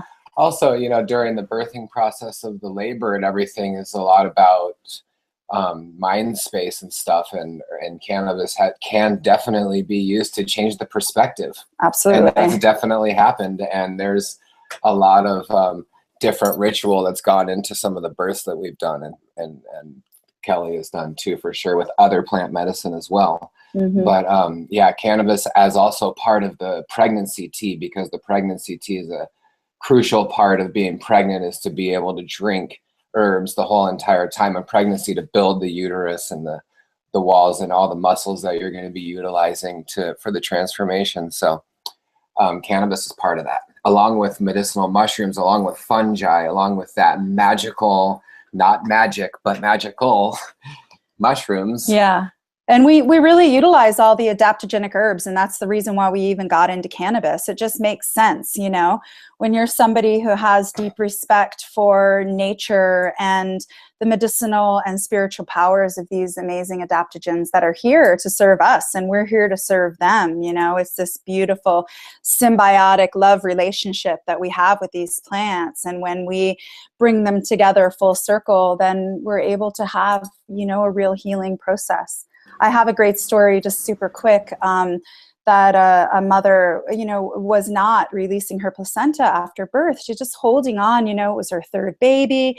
She hadn't had any cannabis during her whole pregnancy because of, you know, whatever feelings that she had, you know, surrounding it. This was back in the early 90s. And just was going on for a really long time. She wasn't internally bleeding. Everything was fine. But, you know, we're starting to get a little bit worried. And finally I looked at her and I said, do you need a joint? Do we need to just have a toke here? And yeah, she took one toke and the placenta was born, and everybody could go on about their business. So what it did was it allowed her to be in that place of normalcy that she is normally, you know, that she wasn't during the pregnancy, and a place of find that, probably. yeah, acceptance and centering, so that, you know, she could move on and accept this birth.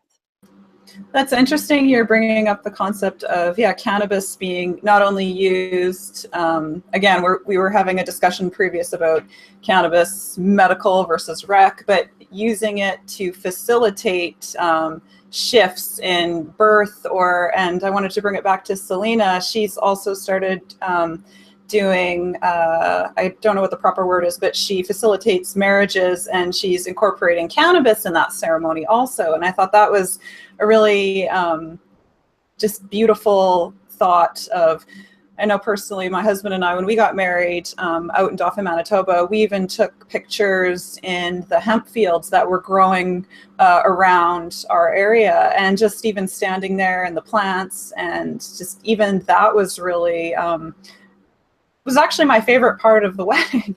Was normally the picture part is kind of not really our thing, but the way our photographer helped us calm, and it just felt like a really nice little intimate moment where we could be alone, and we were there kind of hidden under these huge hemp plants. And so even That's just the sweet. presence of the plants. Yeah. Yeah. So Selena, can you tell us a little bit more about what do you do in these wedding ceremonies, and how do you incorporate cannabis, or how do you intend to do this? Oh, there's so many ways. So, okay, we actually had our first pilot yesterday, which was really exciting. For this wedding, it was really intimate, small. We ended up actually just doing the photos at the farm. We're just about to crop out, which is really exciting. So everybody's just, all the girls are just totally perked and happy and vibrant and glowing and just like so supercharged.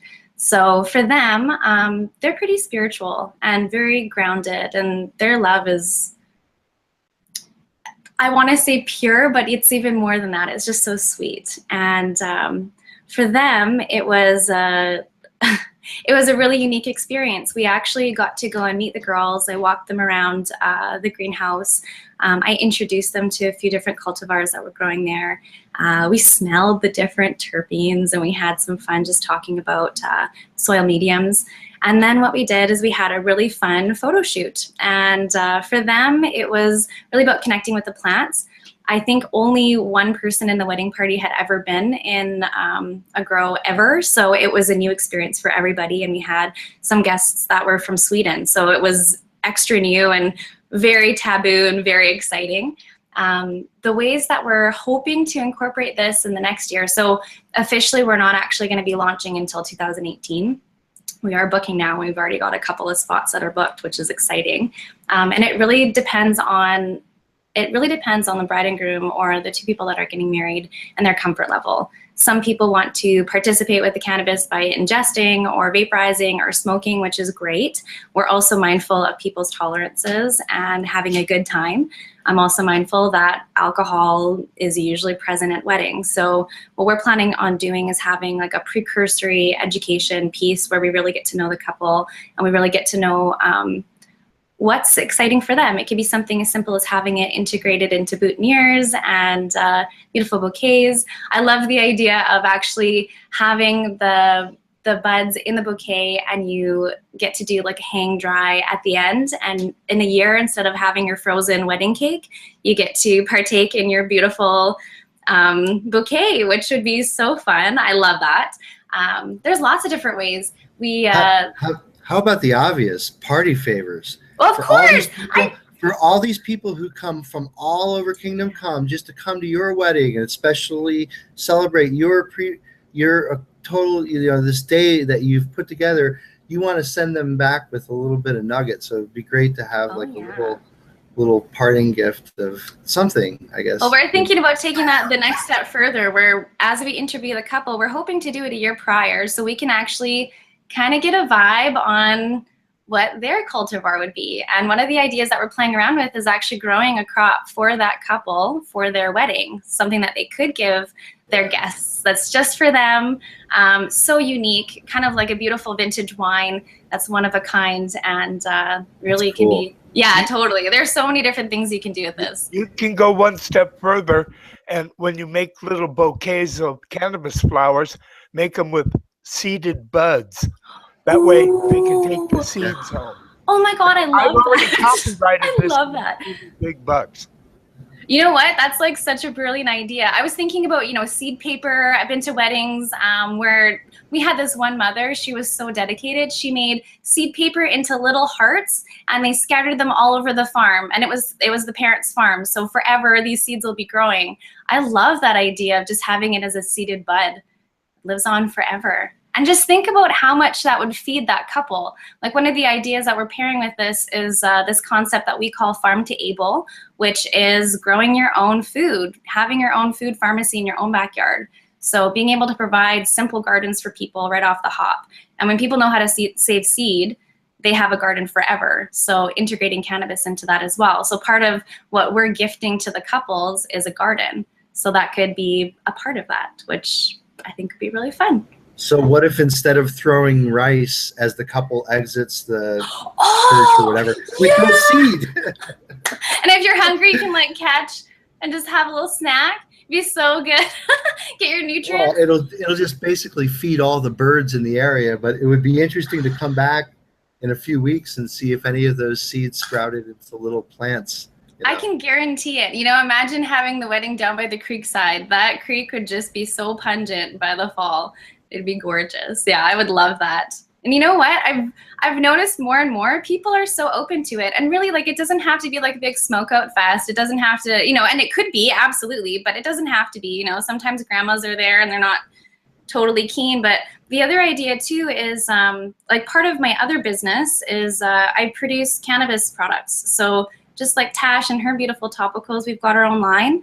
And we're thinking about having just a beautiful gift to the bride, the wedding party, and of course the mothers of the bride and groom. So to prime their skin, to get them comfortable, we have these really beautiful ovule suppositories for women's health. So having that as something that could be in conjunction with, the wedding night to help her get primed and lubricated and plumped up and ready and juicy and really excited to engage.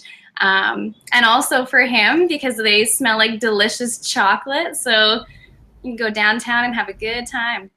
I can't believe I just said that on Hash Church.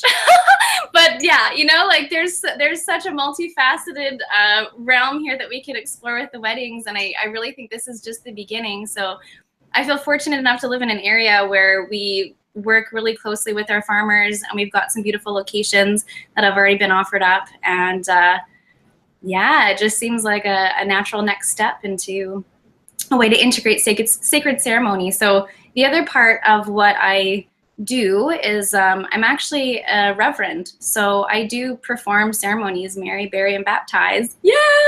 I love your happy dance because that's how I feel inside, which is pretty rad. So what we're hoping to do is also, to people that are open, is incorporate a full cannabis ceremony in with their wedding, which would be really rad. Just to bring in the elements, bring in the beautiful energies of Lady Cannabis and having that blessing be a part of it. Welcome back. Can you hear us, Marcus? Yeah. Marcus. He's Dustin Bowles. Dustin Bowles. Can you hear us? I'm Marcus today, I guess.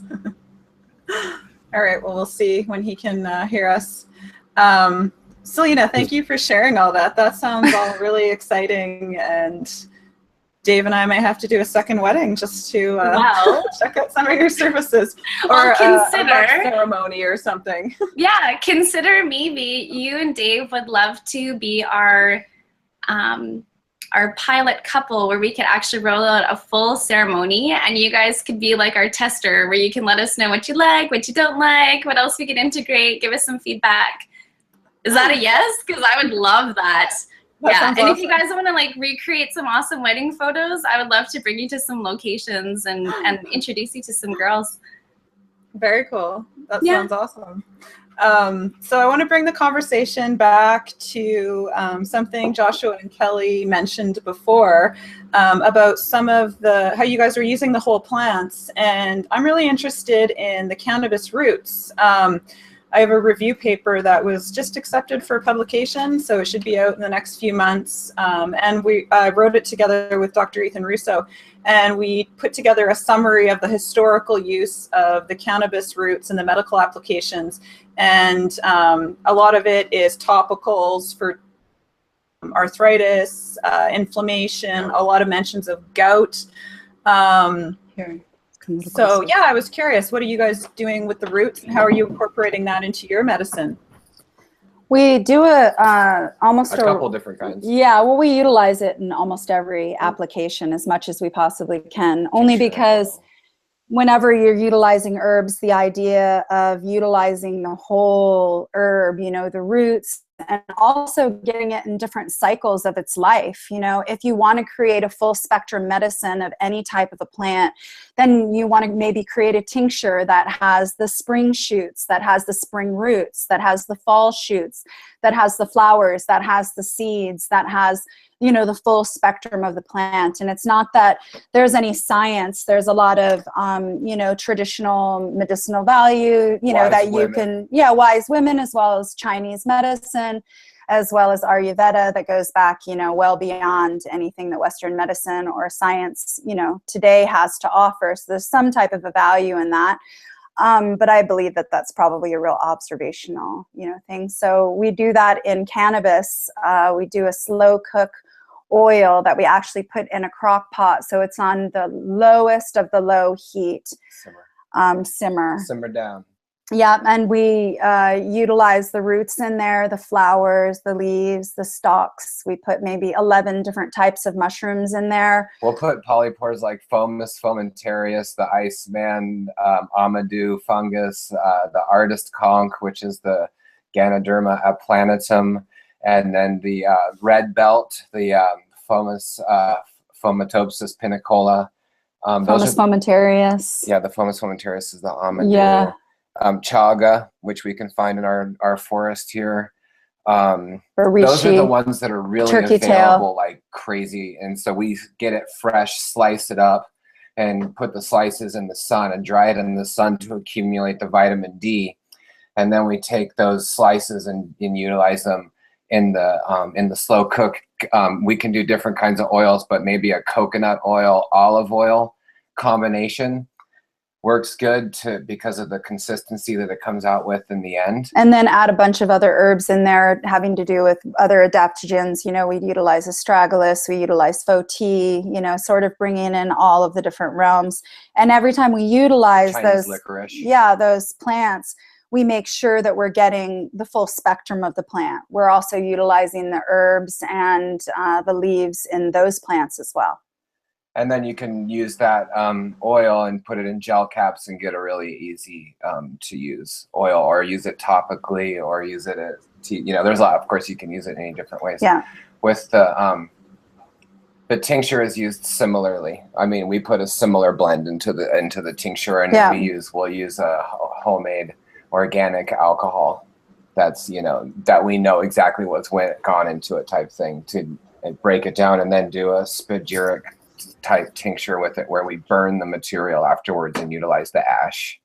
And then you're bringing the whole cycle of life and death of the entire plant into the medicine, which is what we consider full spectrum. I just And got with our chills on that. Wow. yeah. And we've had incredible healing, incredible stories. Yeah, and also just to add, exactly what we're talking about in our medicine is the same way that we make our tea brews for our plants. So we utilize all of these different herbs and the whole entire life cycle of the plant to put back into the soil as well. So there's really no separation in the medicines and the teas that we give ourselves and the medicine and the teas that we give our plants.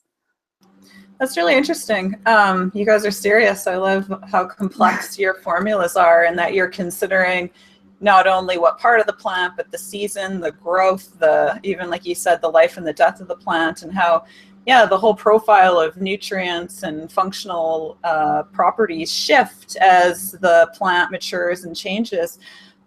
When you guys were talking about what you were doing with the roots, one of the interesting things that came up when we were looking at the historical use, and as you were saying, I totally agree, there's value in these traditional ways of preparing herbs, and science hasn't caught up to a lot of these ways. I mean, like even with a lot of the plants and herbs that I look at, there might be basic test tube experiments or some animal experiments kind of confirming some basic mechanisms, but we're not there yet with what we know through firsthand experience versus having double-blind placebo-controlled trials to confirm these things. And I don't know if we'll ever get them, because some of these plants are so complicated and they work so broad spectrum. They don't just target one specific things like a lot of traditional, or not even traditional, but pharmaceutical medications do. But anyway, what I wanted to bring up with the roots, one thing that kept coming up through history is they used water to help extract a lot of the compounds in the roots. And as we know, a lot of all the cannabinoids and the terpenes are fat-soluble compounds. And so usually we're using like coconut oils or other fats to extract things.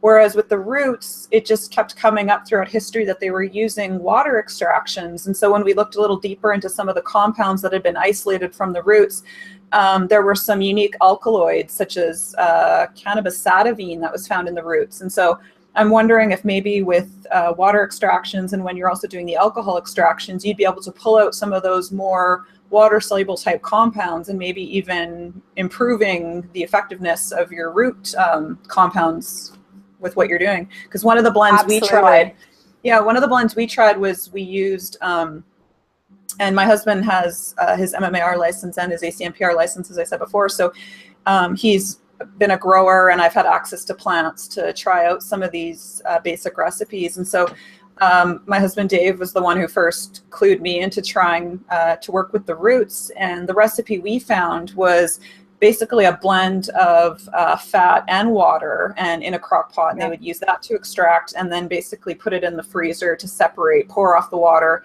But you can even keep that water extract for something else. I mean, you're more at risk for microbial growth and other issues, so it wouldn't have as long as a shelf life as the fat soluble blends. But it'd be interesting to start working with those different extracts, and again, you're getting additional compounds, and that still Yeah. need a lot of work to be studied and clarified what exactly these compounds are. Yeah, and it's really interesting what you bring up too, because it really differentiates the difference between the fresh herbs, because anything that's water soluble or, you know, aqueous in in a water solution, you want to be able to utilize that fresh. You know, you could utilize it in juicing. You know, the leaves are not going to be as good in anything as soon as they're dried or they're utilized in a water extraction or oil extraction the same way. Even a tincture extraction, it really does. It changes the properties of making like a beautiful steeped tea or something that you press fresh and raw. And that just goes into access, the ability for people to be able to grow their own cannabis plants, you know, really easily, so that they can press them and they can drink the fresh juice, because there's nothing better than drinking the fresh juice from those roots. You can't even, you know, no water extraction, no tea solution, nothing can be quite the same way with fresh pressing any of your leaves, you know, getting that juice, that's sort of a one-of-a-kind medicine. And that's utilizing fresh as opposed to something that you keep long-term, like say the oil. And I really am agreeing with you. You know, it's interesting that science is now pairing up with traditions, because we're finding and realizing that, you know, these herbal remedies that, you know, that they've given us recipes for a long time now, science is really proving. And so it's great. Well, you know, you're talking about herbs and reading these papers, and it's just really wonderful.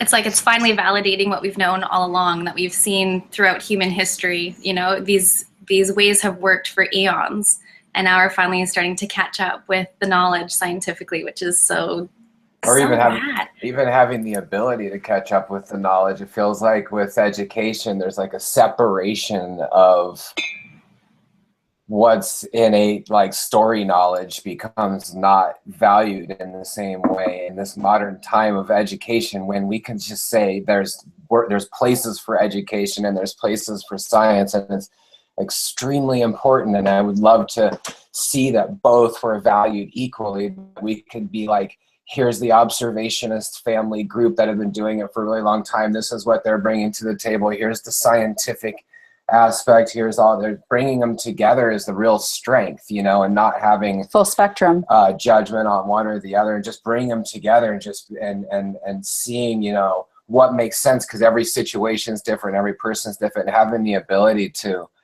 have different options, I think, is our greatest gift right now, is options.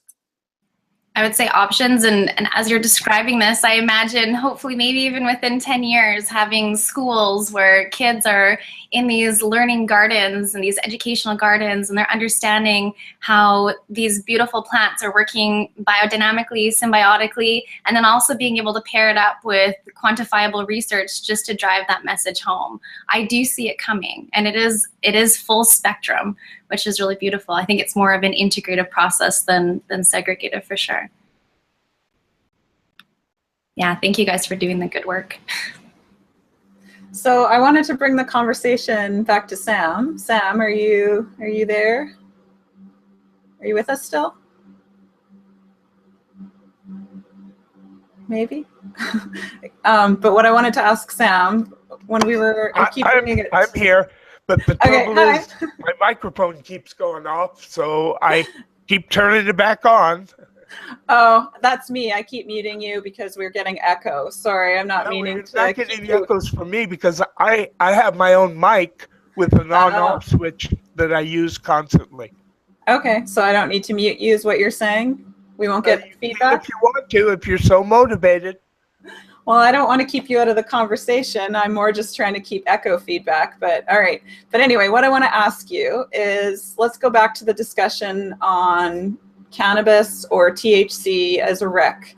And you were bringing up the interesting story of trying pure THC with different terpenes. And I'm curious what your experience was like. So obviously you tried THC and limonene and THC and linalool and THC and all these other different terpenes. So from your perspective and how it made you feel, do you think with THC, what terpenes do you think had the best recreational feel? Like what, because THC on its own. There is no best recreational terpene in THC. Everybody has a different preference, but everybody that we tested, we blind tested, we had a 100-question organoleptic survey before and after, and everybody agreed that the terpenes have these effects. Which ones they preferred was really up to the individual. So what did you prefer? I like limonene, myrcene a small amount. Small amounts of pinene seem to be okay. But Sam, I like ones that both Sam. modulate and potentiate. And there's only a handful that potentiate THC. There's many that modulate it. Hello? Hello? Sam. Sam. Yes? I want you to say limonene, not limonene. It doesn't matter okay? how many times I say it. I'm dyslexic. Bothers me when I hear you say again. limonene because there's no such thing as limonene. Sounds like a kid's nursery rhyme. It's limonene. Okay, but listen to what I'm telling you. I'm dyslexic. I will say the same word wrong time after time after time. We know what you mean. Okay. It's okay. You know what what you mean. limonene is to Sam, limonene is to the rest of the world. Yeah, we got it. Exactly. We'll give you a pass for that one. It's probably the one I enjoyed the most with. But I also agree. You don't necessarily want a variety with one terpene and THC. That's very useful for you to determine the effects of it. But you want the suite of terpenes that you enjoy.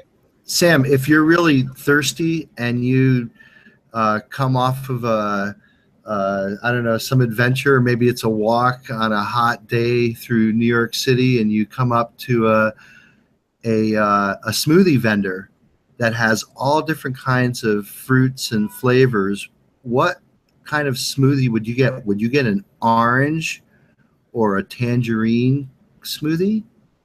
Well, orange smoothies have always been my favorite, but I'd usually have it with orange, banana, and a few more things thrown in. Well, guess what orange has a lot of? Go ahead, you say it. I want to hear you say it. Well, it's got limonene or whatever, whether I'm saying it correctly or not. But it also has some of the other Neridol and some of these compounds. Yeah, sure it does. It absolutely does. I'm just pulling on your leg. That's all, buddy. No, that's perfectly all right. I'm used to myself. Hey, Sam. And so for effect, you said you liked limonene or limonene, however you want to say it. What was your favorite smell? When I smelled single notes, I was actually the most surprised by myrcene. I was expecting it to have more of like a skanky smell, but it was actually really like fruity and soft. I guess because it's high in hops. Hops can contain about 50% myrcene. So I was expecting it to have that smell. Some people really like the smell of myrcene, and they also really like the effects of it with THC. It's not my favorite cup of tea because in small amounts it potentiates THC, but in large amounts it makes you, in other words, in small amounts it's kind of a stimulant. In large amounts it's definitely couch lock. Never trust anyone. Ah, interesting. Yeah, that was our joke. Myrcene lovers. I remember. I was going to say, just on the note of myrcene, I remember somewhere in the ethers of my education long ago, something around the idea that anything less than 0.5% myrcene will give that uplifting kind of quality, and anything over 1% will actually bring you down. I don't know. Does anyone have any science or insight on that one? It's that to some degree, but you can't just pick a number like that and arbitrarily say it with everybody, and you can't say it because there is no variety that only has 0.5 myrcene or whatever level of myrcene without the other cannabinoids. Oh, of course. Of course. It was just something that I remember learning through the Medical Cannabis Institute years ago. just wondering if anyone had any extra insight on that piece. Well, it sounds similar to what Sam was just saying, in that low amounts have one effect, whereas high amounts have another effect. So it's a biphasic effect. Yeah, biphasic. And I think a lot of different compounds in cannabis have biphasic effects. So it gets complicated trying to give specific dosing requirements for people, and of course we're all very individualistic in how we're going to respond. Not even if you're a novel or an advanced user, but so many other things. If you ate that day, if everything else. Every time you I've look at seen the people who smoked myrcene and THC mixed, and their eyes just like melted with joy. That's what they said. This is what I love, and I says, I can't stand it. Anytime you're looking at just one terpene, I mean, you're again missing the orchestra by just hearing one of the instruments in the orchestra, right? There's a whole number of different things that are playing to the human senses in cannabis that doesn't have to do with just the first violin, but has to do with the entire string section combined with the brass section. All of those background terpenes in very, very, very, minor forms. And again, I look at myrcene as being somewhat of the maybe I won't call it a stem cell terpene, but it's a terpene that could actually is a bridge to a lot of other more advanced terpenes and terpene alcohols and terpenoids. And so again, that paper that we keep on referencing around hashishene showed a plausible mechanism for the photolytic degradation of myrcene to make this new terpene called hashishene. I mean, there might be a whole host of, every time you combine myrcene with another terpene, you have the opportunity for a synergistic ensemble effect. And now when you put 4 terpenes together, 5 terpenes, 6 terpenes, the full spectrum of terpenes that are available in the plant, you're creating the music of an orchestra, not of just a single instrument in the orchestra. So that's exactly it. It's a symphony, really. And if and if you just pull out that one chemical symphony, it is a chemical symphony. And I think that's what we're talking about, that full spectrum effect. It is. And just as like a little insight, I know with people that are using aromatherapies anyways, when they're doing combinations, it is like music. It's like notes in a song, and there's harmonics, and those smells harmonize with each other or they clash. So I like to actually pair up the idea of terpenes with music in another way of just seeing it. That is an excellent point, Selena. And that's how I always teach people, even if you're new to essential oils and you want to make even just a basic perfume, you need to think of how you're building it like you're making music, and you're building a chord. And similar to music, you can hear a chord or music and it just sounds right, it feels right. Or if you feel like a note is off, it feels kind of like, it just gives you a weird feeling. When you smell and create blends like that, it's the same thing. When you have it properly balanced and you're hitting all those notes. And so I like to break it down into 3 notes. You have your base note, your mid note, and your top note. So for instance, in my little vaporizer guy back here, I can't tell you what my stash is today, but I can tell you what I have going for aromatherapy. So I have, basically I created a chord, we can say, out of 3 aromas. So I used a base blend with a little bit of patchouli. And so that's considered a base blend because it's heavier, it's slower to evaporate, and the aroma comes up later. Whereas a mid note is gonna be more balancing and kind of bring it all together. So I used lavender as my mid note. And then the top note hits the fastest. It's mostly composed of monoterpenes, such as limonene, menthol, things that hit and absorb, and that really potent smell that comes off really fast. Those are the top notes. So today I have a little bit of peppermint, which is nice in the morning because it wakes me up. So when you properly combine those 3 essential oils or plant oils, these are steam distilled plants I'm using today, you create this chord basically that is, like Selena was saying, like music. And when you smell it, it smells balanced versus one of those single compounds alone. And when you look at even just an essential oil, that's the full plant. So like something like sweet orange essential oil might be 97% limonene, but it has all these other little minute compounds, a little bit of myrcene, a little bit of linalool, just very, very small amounts. But together they create this like unique aroma that is sweet orange, whereas something like lemon also has a really high amount of limonene, but because of the little minute amounts of other terpenes and other compounds, it smells very different than orange. So yeah, it's very relatable to music, and I find it's easier for people to learn and absorb that knowledge when they can relate it to music. Thank you for bringing that up, Selena. I like the smell of limes the best of the citrus. My personal favorite is neroli blossom. So that's the orange blossom. It's very expensive, but oh my goodness, once you smell it, it's kind of one of those things you're like, ugh, I must have this in my life at all times, because it has the little bits of like sweet orange, that really nice fresh smell, but then it also has these really strong floral notes that come in. And if you can get the right neroli blossom, it is heaven. It's seriously one of the best. The one smells. that you gifted me is my favorite smell at the moment. Honestly, I've never smelled anything like it. I thought, you know, the lime, that really orange, that sweet orange citrus was mine, but the neroli just takes it to a whole other level. So thank you for that. I love it. It's not only like good, it's like seductive. It is. Sexy. It's You smell sensual. it and you're like, whoa. You smell like this beautiful like flower that's like open, is just like at its peak, you know? It's so gorgeous, but it's not overpowering. It's a still subtle very foam. Yeah. Yeah. Natasha, did you see the poster at the last ICRS presentation by Ethan Russo and Mark Lewis.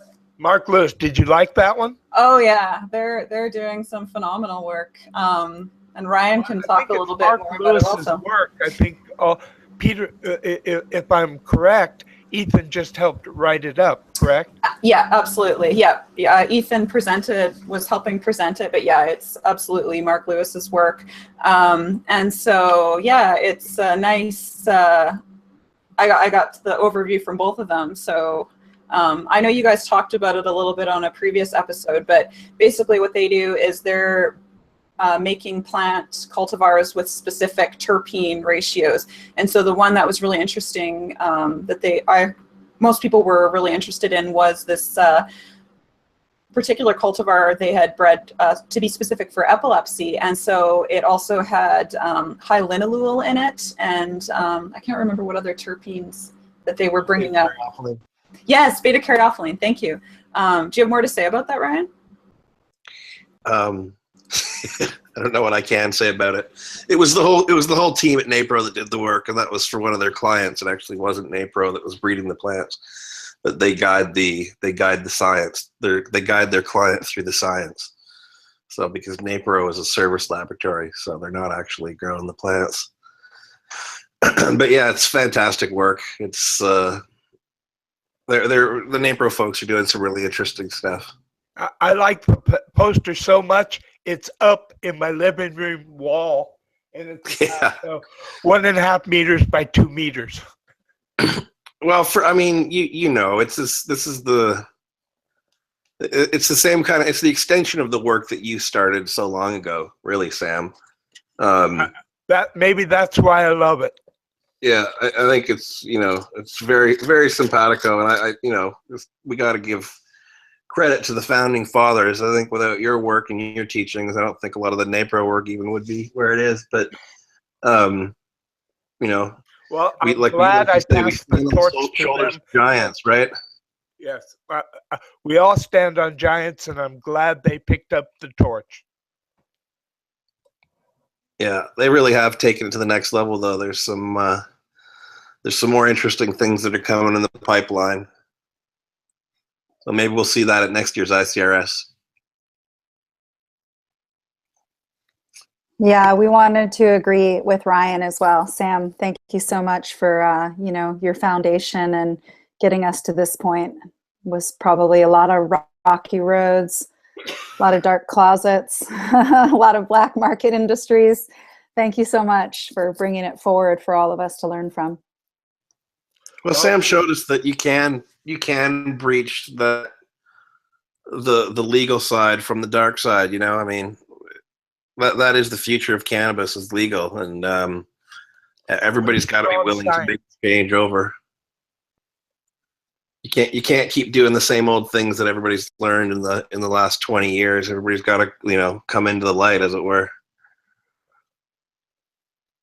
Well, thank you, Sam, for illuminating that path, because I feel like a lot of us wouldn't be here doing the work that we're doing if it wasn't for you. So thanks for pioneering through the dark times and being the crazy one, I'm sure, to a lot of people. And finally, as we're coming around. My goal 30 years ago was to bring science onto cannabis and to bring cannabis back into Western mainstream medicine. And we've done it a lot. And some of the companies are not particularly loved that are leading the path, like GW Pharmaceuticals, but they allowed everybody to approach this with a science proof that this is working. And now we actually get to have the conversations around it with some quantifiable evidence and move forward, which is huge. So one of the things that I think people need to recognize is, in order for that research to happen, you do need funding. So at least we've had some people, including yourself, be there for the right reasons and doing that research, so we could be here, so we can talk to the moms, so we can talk to the doctors, so we can continue to move forward instead of be stuck in legislation or just, not having the funding to do the research. Science costs so much is because when you do research and development, you research all these different ideas and issues, and if you're lucky, 1 out of 10 comes to fruition and leads to a path that is economically viable. So you have to spend so much money to get to that point that you have no comprehension. I've spent millions and millions and millions, and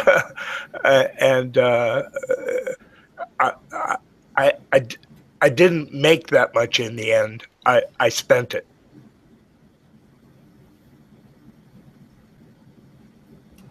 And thank you, Sam, for also, thank you, Sam, also for still coming out every Sunday and also on Todd's new show every Saturday and spreading your knowledge. It's important to carry this conversation on, and we really appreciate you spending time with us and teaching us and listening to us also. And yeah, it's an honor to be on the panel with you.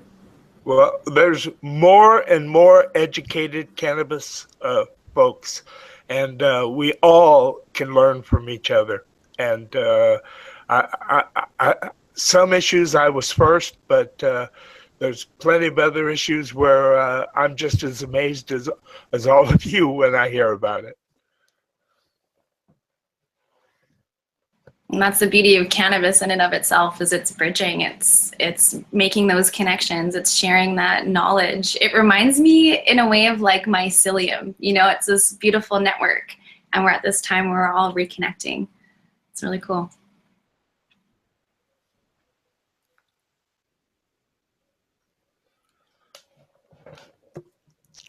Where's Marcus now that we need him?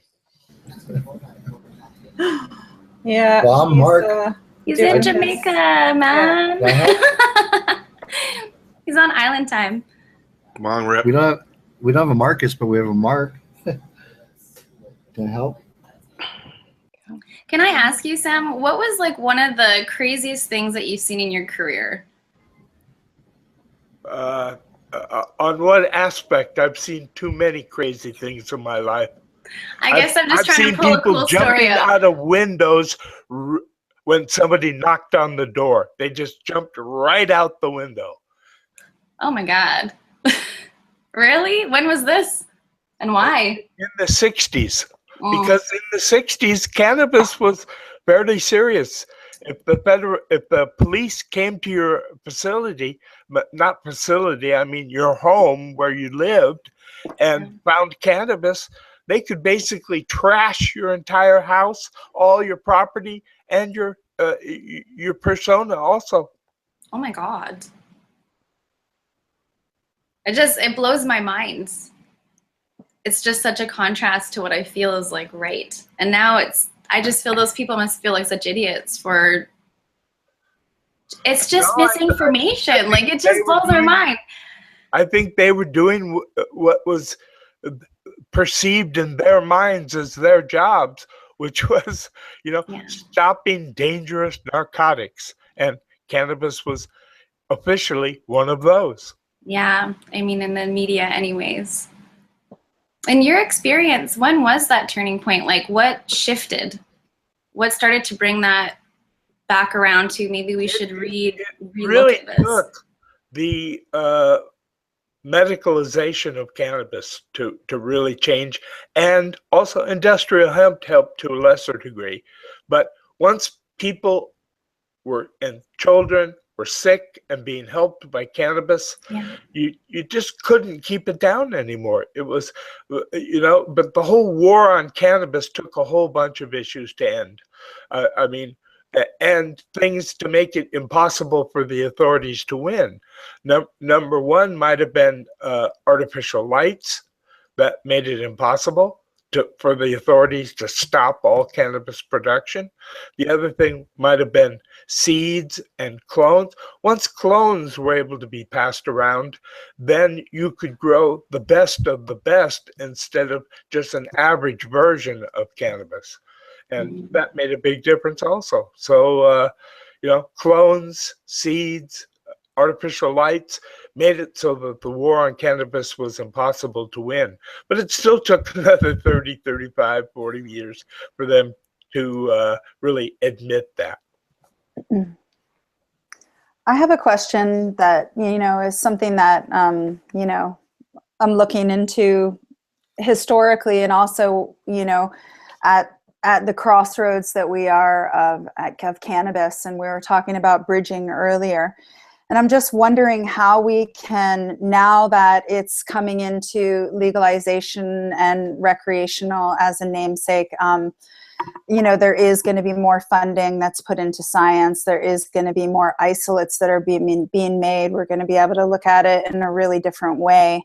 How can we bridge the knowledge of, people that have been working with this plant for 40 years and all of their observational techniques, as well as their growing practices and what they've learned, and then bridge it with modern science? It seems to me that in history, with Health of Humans or modern medicine, there just seems to be more of a separation of these things. There's the medical version, and then there's that other ideology of traditional. And I feel like we have a wonderful opportunity right now with cannabis to bridge those two. And I'm just wondering how we're going to be able to move forward, because this whole conversation really is about, bridging modern science with this conversation. Yeah. How is that going to happen?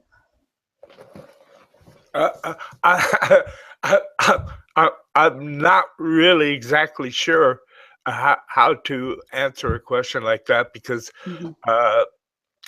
cannabis has been used medicinally for thousands of years, and I'm not exactly sure. Modern science, all it does is confirm what we've been saying over and over and over. And I'm an ardent believer in modern science, but it's really nice when they're able to prove what we've already known for me for 50 years, and for many others for thousands of years. I think in my opinion, I think it really comes down to having those conversations person to person. So being brave enough to have that discussion in the first place, I think that's what breaks taboo. And I also think it's what really I don't like the term normalizes, but at least makes it more acceptable. So the more we hear about it, we're hearing about it in the media now a lot. We're hearing about it from people that are advocating. We're also hearing about it from people like Hillary's grandma, who's just had such an incredible experience with it that she can't help but share.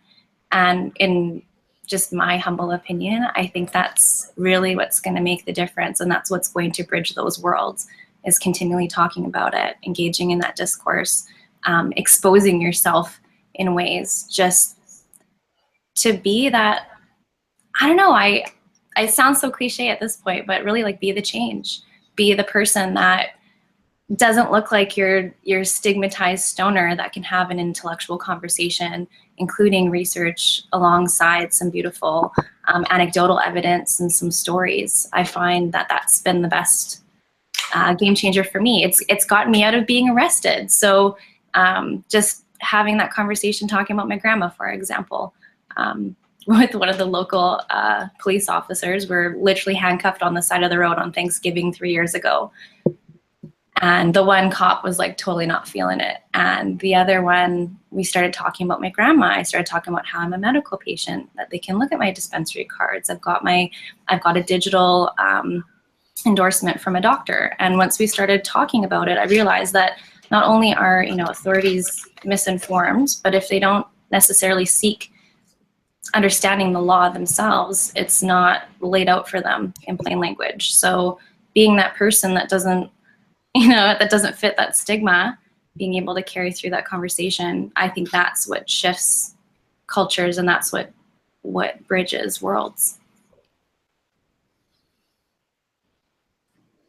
The elders and the younger people and are getting some of the most amazing results, it feels like sometimes. I mean, we've seen youth that have epilepsy that have done everything that medical system has to offer for their whole entire life, and literally one day after taking some oils or things that we've made, they're just completely gone, and then stay gone for so long. And maybe it's I don't know, maybe they're more open or something, but there's amazing results, and I think that's what propels us forward more than anything, is results when it comes to health and well-being. Mm-hmm. And it will be nice if science is able to take those results that so many people have been working with cannabis in the black market for so long. It would be nice if those results were able to come forward. And I guess, what you were talking about, continue talking to one another. I just think that it's really important, because I have a lot of friends who have been working with concentrates of cannabis for a really long time, 40 years. And their results and what they're doing is really amazing, but maybe their stories are never going to be heard, because science is like, oh, we got it from here. We're good. We got it from here. And that's a little bit of my concern, because then that isn't looking at the plant as a holistic view and what we're learning from it. That's just isolating yet another part of it. And I think that, having these conversations is imperative to, the future of the plant and the integrity of the plant and the medicine. We don't want what happened with tobacco to happen with ganja, is basically what we're saying. I mean, that's my biggest fear. Tobacco is a master plant used by shamans all over the world for spiritual awakenings. Mm-hmm. But most of the tobacco that we've been exposed to here is just crap with chemicals in it.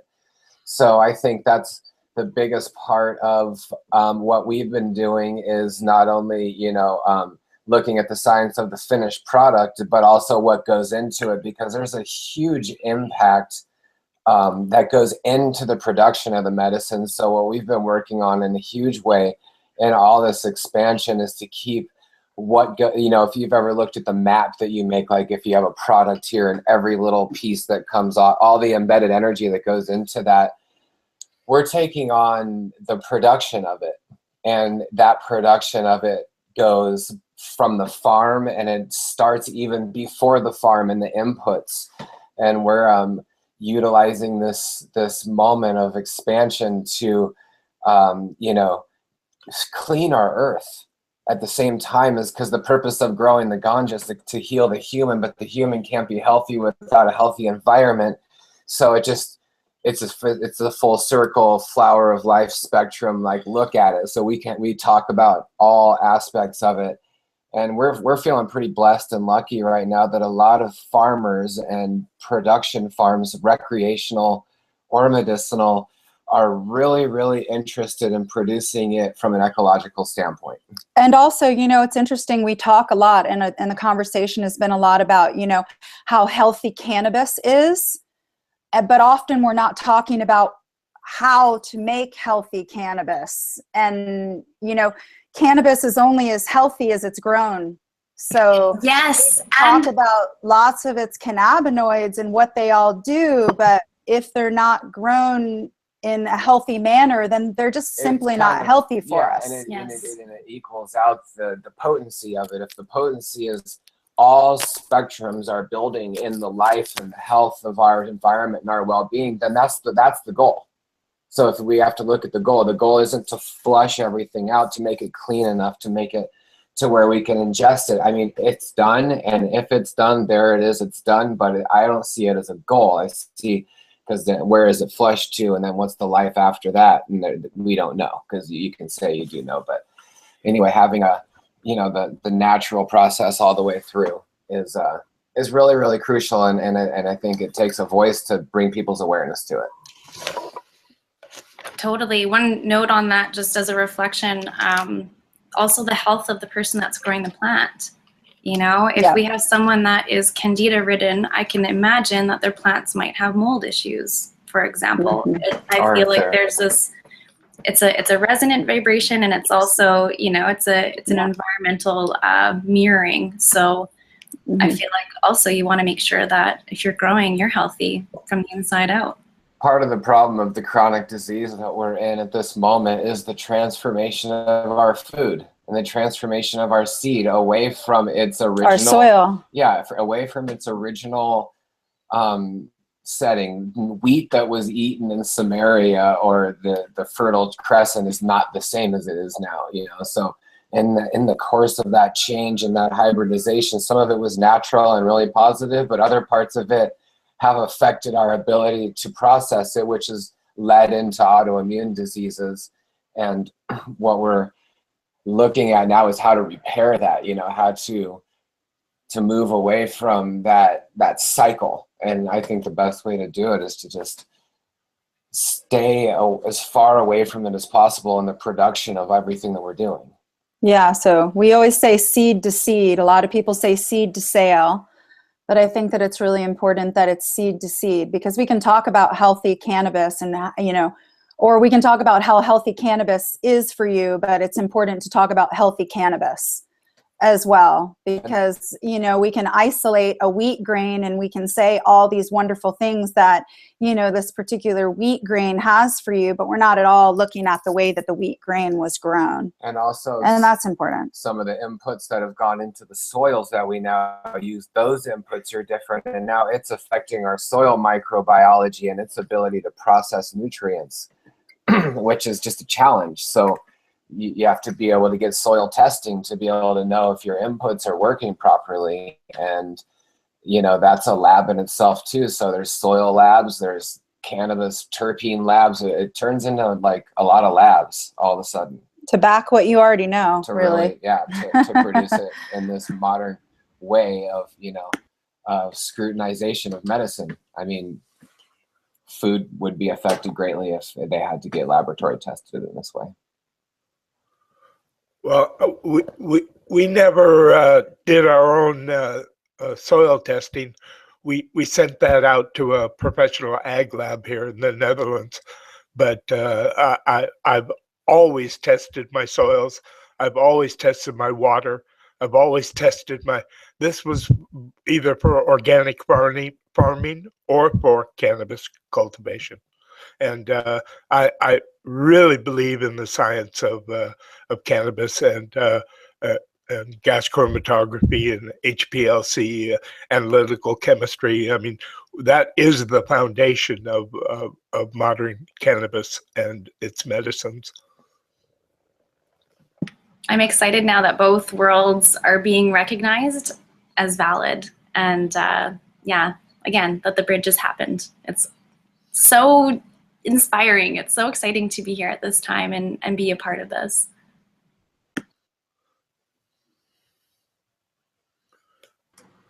We totally agree. We think that it's, you know, it's a wonderful time to be alive for cannabis. And I feel like the most important thing that, you know, I personally can offer, because we can only really talk, you know, from ourselves, is that, you know, I can offer a voice for maybe she would like to be represented, and she meaning that, you know, primarily, you know, it's a feminine parts of the plant that we're using, and the energy of the plant is feminine.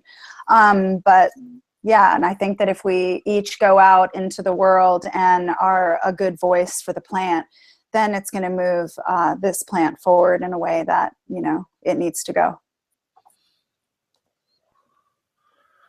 Well, I'm in favor of cannabis normalization, and I presume that means to be taxed or regulated by the government if you're involved in the sale of it, and whether that be for medicinal or for recreational purposes. But I also have been around long enough to realize that if you look out who owns the world, it's mostly bankers and lawyers that own all of the big businesses out there. And I presume it'll be with cannabis too. But as long as it's legal for the rest of us to boutique it, if you want to sell small amounts or large amounts, whatever, and do it in a way that we care about, like craft beer or something like that, then I'm in favor of it. And also for people, if they want to grow their own personal use, they should just be left alone. If they want to sell it, then it should be taxed or regulated. So that was a nice conversation we were all having here, but I just want to jump in with a question from the chat. Someone was asking if we had any experience working with cannabis and pets. And Selena, you had mentioned last week that you did some work with cannabis and horses. Did you want to talk a little bit about that, and whoever else has some experience they want to share? Yeah, I'd be honored. So we had one horse that we worked with, and we worked with her owner. This horse had actually had an unfortunate accident where she got her leg caught in a fence and had a wound that wasn't healing. They had a vet come along. They made some suggestions. They also saw us that weekend at a wellness expo. So we have this really beautiful salve that is great for open wound care. And we suggested that they use it. It contains frankincense, myrrh, and lavender. We make sure that we use grapeseed oil as our base oil because it's animal and pet friendly. And yeah, from the feedback that we got, healed up beautifully and no qualms. The one suggestion that we always have, especially with wound care and animals in general, especially dogs, is you want to put that salve on the wound and then take that dog for a walk. So make sure that you're getting them to be active right after, otherwise they're going to start looking at the wound. And because it does contain THC and cannabinoids that can be potentially psychoactive, we want to be mindful of that. So you can use it as a spray, as a salve. We use drops primarily. One of the things that we have formulated is a microdose drop. So we can accurately dose I believe our CBD drops are like 0.66 milligrams of CBD per drop. Our THC ones are 0.82. So we're able to really accurately dose, low dose, and work up from there. We've helped animals from anything from arthritic pain to seizures, to end-of-life care, to helping in treating and being a companion healer in the treatment of cancers. Some successful, some not. It's in the fact that we had this beautiful, I'm just gonna tell the story. Is that okay? Is that cool if I just tell the story? Okay, so there was this really beautiful dog that we were helping, and he had a type of cancer that started to just really affect all of the soft tissue. His owner, very heart-centered, did everything she possibly could to save her beautiful dog friend. And it was interesting because he had gone through some very invasive surgeries where they had literally removed all of the tissue except for the ligament and muscle. So this dog had a lot of healing to do. And so loved by his guardian. And she's just such a sweet person to my heart. What ended up happening was he was able to recover to a certain extent, and the disease was progressing, but it wasn't as fast, it wasn't as rapid. What we were using at that point was a 1-to-1 synergy oil, so an even ratio of THC to CBD, and we were beginning to ramp up. And what we were noticing is that this dog was beginning to get his appetite back, more playful again. That spark was coming back, which was really exciting. With this particular type of cancer that he had, there was also a chance of heart failure. So we had instructed his guardian, I don't call animal owners, I call them guardians. His guardian had decided to go with a raw food diet, just lightly cooked. And we were using La Flora to support the prevention of this. Now, it was something that Stephen, my colleague, his mother, she's fascinating. Long and the short of it, she was able to guide us in that she had the same experience with her dog, and she had given us the warning on this. She also works as a blood technician at an animal blood bank, so she has a lot of experience firsthand with sick animals and helping get them better. But what ended up happening was this beautiful dog got to a certain state of health where he was happy-go-lucky and really excitable, and they were on one of their regular walks, and he spotted a deer. And he started chasing the deer, and he ended up going into cardiac arrest. And she heard him down, just down the gully, and she ran to him, and he was having a heart attack, and he ended up passing in her arms. But the feedback that we got was that she was so grateful that he had been able to maintain a state of health where his quality of life was so good that he was able to really enjoy those last moments of his life, doing exactly what he had loved to do. And he hadn't chased a deer for months, so it was like a really big deal. So as hard as it was for her, it was also such a blessing for her to have cannabis as one of those allies to help make things a little bit easier. And I can say this too, cannabis also helped her go through that experience as a caregiver and as a guardian, watching someone she loved so dearly and still does go through such an invasive experience before he passed. But what I've seen is that cannabis can be applied in so many different ways for animals. And because animals don't have these precognitions of this is this devil drug or this evil plant or it's going to make me high or whatever, they seem to respond, in my experience anyways, better to the medicine. They're from the same planet.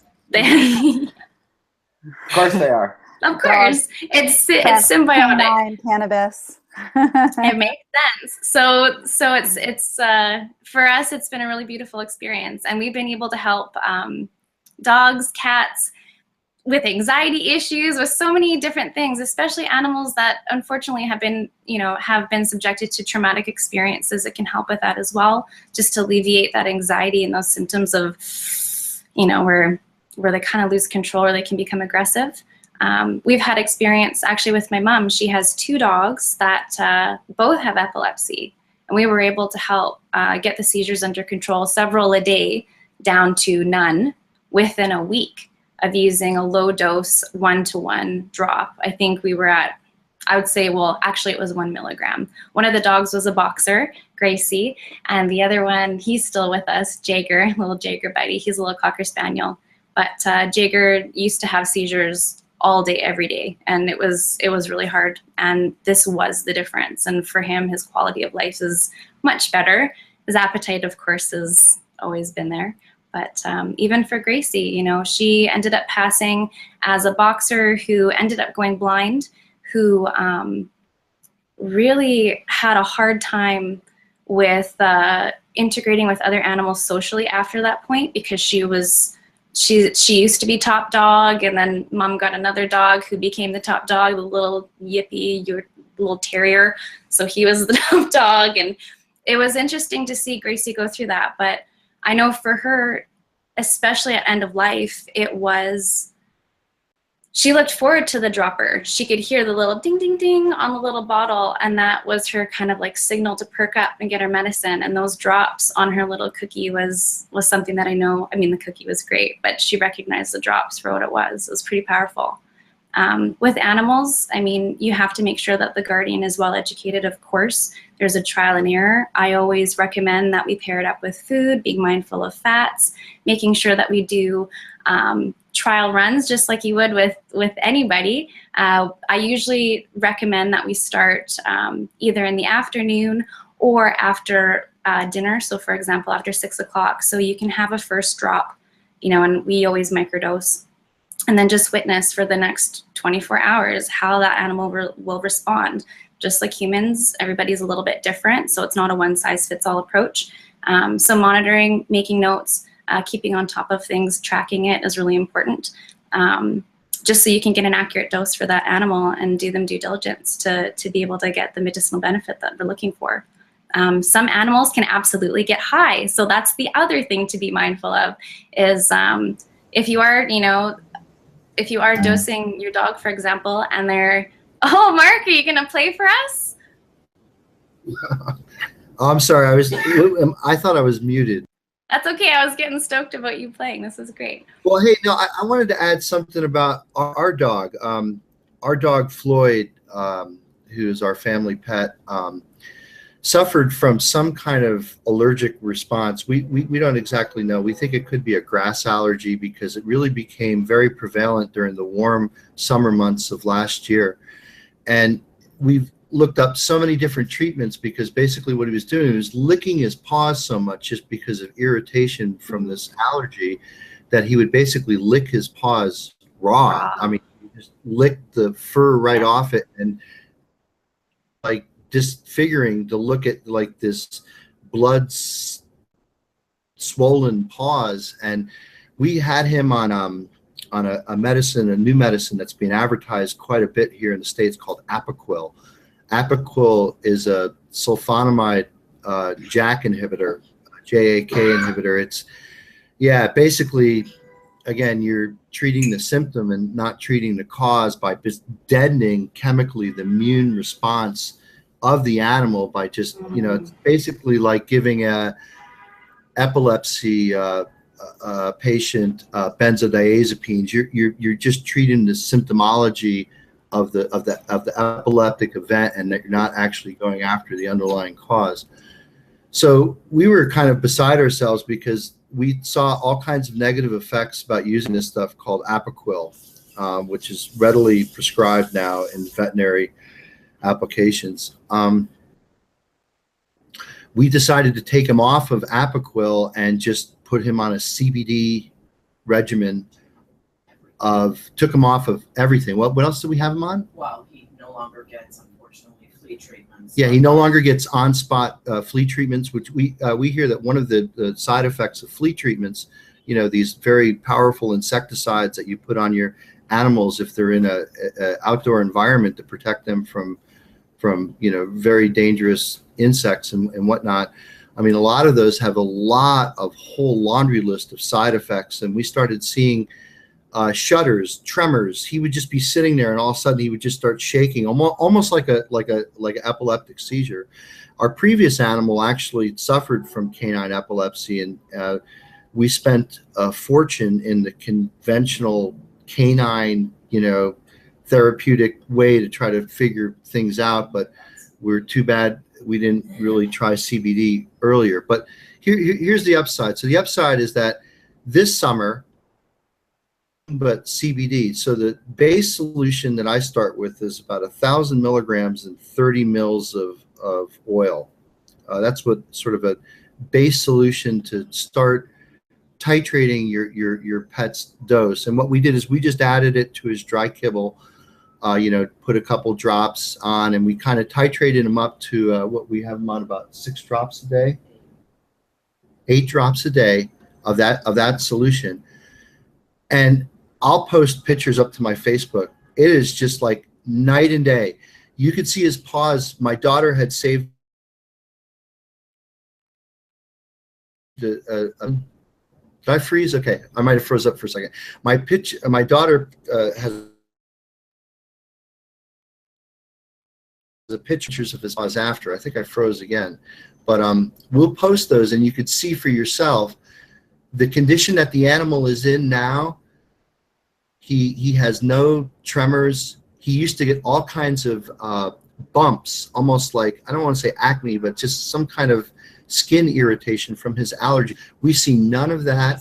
We see no yeast infection. He used to get secondary staph infections and yeast infections from licking his fur right off of his.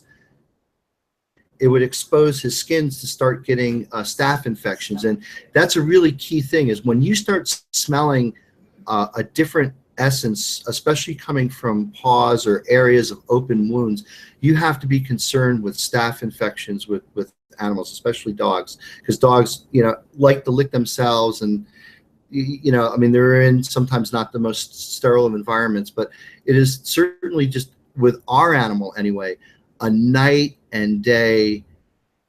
I mean, it's just like, you could see it, what he looked like last year, and I'll post his paws, red, raw, from just licking incessantly, to now just having full skin or full hair and no side effects. So what we feel that we're doing, Selena, is we're boosting his own endocannabinoid system to be his own body's pharmaceutical company, right? So when there's an immunological pathogen or an antigen response that elicits an immune response, his body is fully fortified with enough CBD to basically keep his body healthy. And again, I wanted to say one other thing before, because I think Natasha had mentioned this. Every time you take any of these cannabinoids, you're putting fat oxidants into your body. Oxidants are water soluble, things like ascorbate and vitamin C and whatnot. Fat soluble antioxidants are just things that you need to have in your diet and consuming. And again, I do believe that prolonged cannabis use provides a background of antioxidants in adipose tissue and fatty structures like the brain that help keep free radicals and reactive oxygen species from causing all kinds of mutations. And so, yeah, again, like, go back to the rec versus medical. It's also been shown that cannabis use will protect your pancreas from undergoing oxidative damage, which can lead to all kinds of conditions, including cancer of the pancreas. So again, I think David Allen said it best: whether you understand it or not, all cannabis use is medical, because these things are happening inside the tissues and inside the cellular mechanisms in your body. You're not even aware of it. And while you're enjoying your recreational high and getting wrecked with your friends and everything, remember when you said to your college roommate, hey, let's go kill some brain cells, let's go smoke one, right? You're actually, ironically, just doing the opposite. You're actually growing brain cells, protecting your brain from oxidative damage and other oxidative events that are very important to control in your body, because those oxidative things can be very damaging. What about like eating versus smoking versus vaporizing versus topical, in your opinion, versus insertion? Well, I mean, again, the studies show, the famous UCLA Tashkent study shows that, cannabis users who smoke cannabis have a lower incidence of lung disease than people who don't smoke anything at all. So that tells you that these molecules that we're inhaling into our lung have a prophylactic effect to basically protect from some of the other environmental onslaughts you get from breathing the air in New York City, or walking behind a bus that's spewing out all kinds of diesel fumes, or we're constantly assaulted with carcinogenic materials all throughout our lifetime. So it's really in our benefit to have in our daily consumption not only cannabis, but and antioxidants and heart healthy molecules like the polyunsaturated fatty acids and hemp seed oil we've talked about quite a bit. I mean, those are the kinds of things that are going to help nourish your body and help your body fight these infections, and not some pill that you have to buy from a company somewhere. I totally agree, Mark. And even eating, like, not just the cannabis plant, but also the hemp seed plant and the hemp seed oil and the hemp seed protein, and even just fruits and vegetables and mushrooms and all of these other complementary foods we need to access all of our nutrients. Joshua and Kelly, did you guys have anything to add about cannabis and pets? You guys said you had some experience also. Yeah, Maggie Lou, she lived to be, we think 17 and a half, and she was a black lab.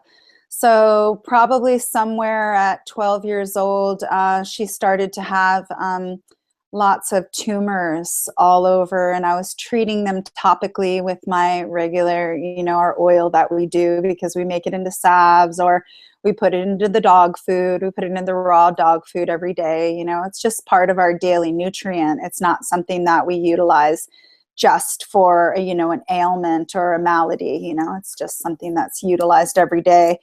And we started noticing that Maggie Lou was getting more and more tumors. And then I thought, wow, she seems like she's in pain. So then I started to give her the CBD THC blend of the half and half. And she, sorry, we had something happened there. And within a year, I just thought I was killing her pain, honestly. I just thought, wow, here's a dog, she's in pain. I'm just killing her pain until she passes. She's 12-year-old big black lab, she's had a wonderful life. She's going to pass. We'll just try to make her comfortable. Well, I was sort of giving her heroic doses of it just to keep her down, in the grass, and keeping her just calm and feeling good. And she could still stand up and go pee and do what she needed to do. So she was getting heroic doses for about 3 months. And probably on the 3rd or 4th month, I noticed that the tumors were starting to shrink. And by maybe the 8th month, all of the tumors were gone. Every single tumor in her entire body was totally gone. And, she did heroic doses for 3 months. And that's just a really interesting thing that we noticed. And then she lived to be 17 and a half and just died of old age with no tumors and zero pain. What's a heroic dose, just so we can put a well, I mean, I love the term. I want to put some numbers in there. It's really hard. I'm going to try a heroic dose myself a little bit.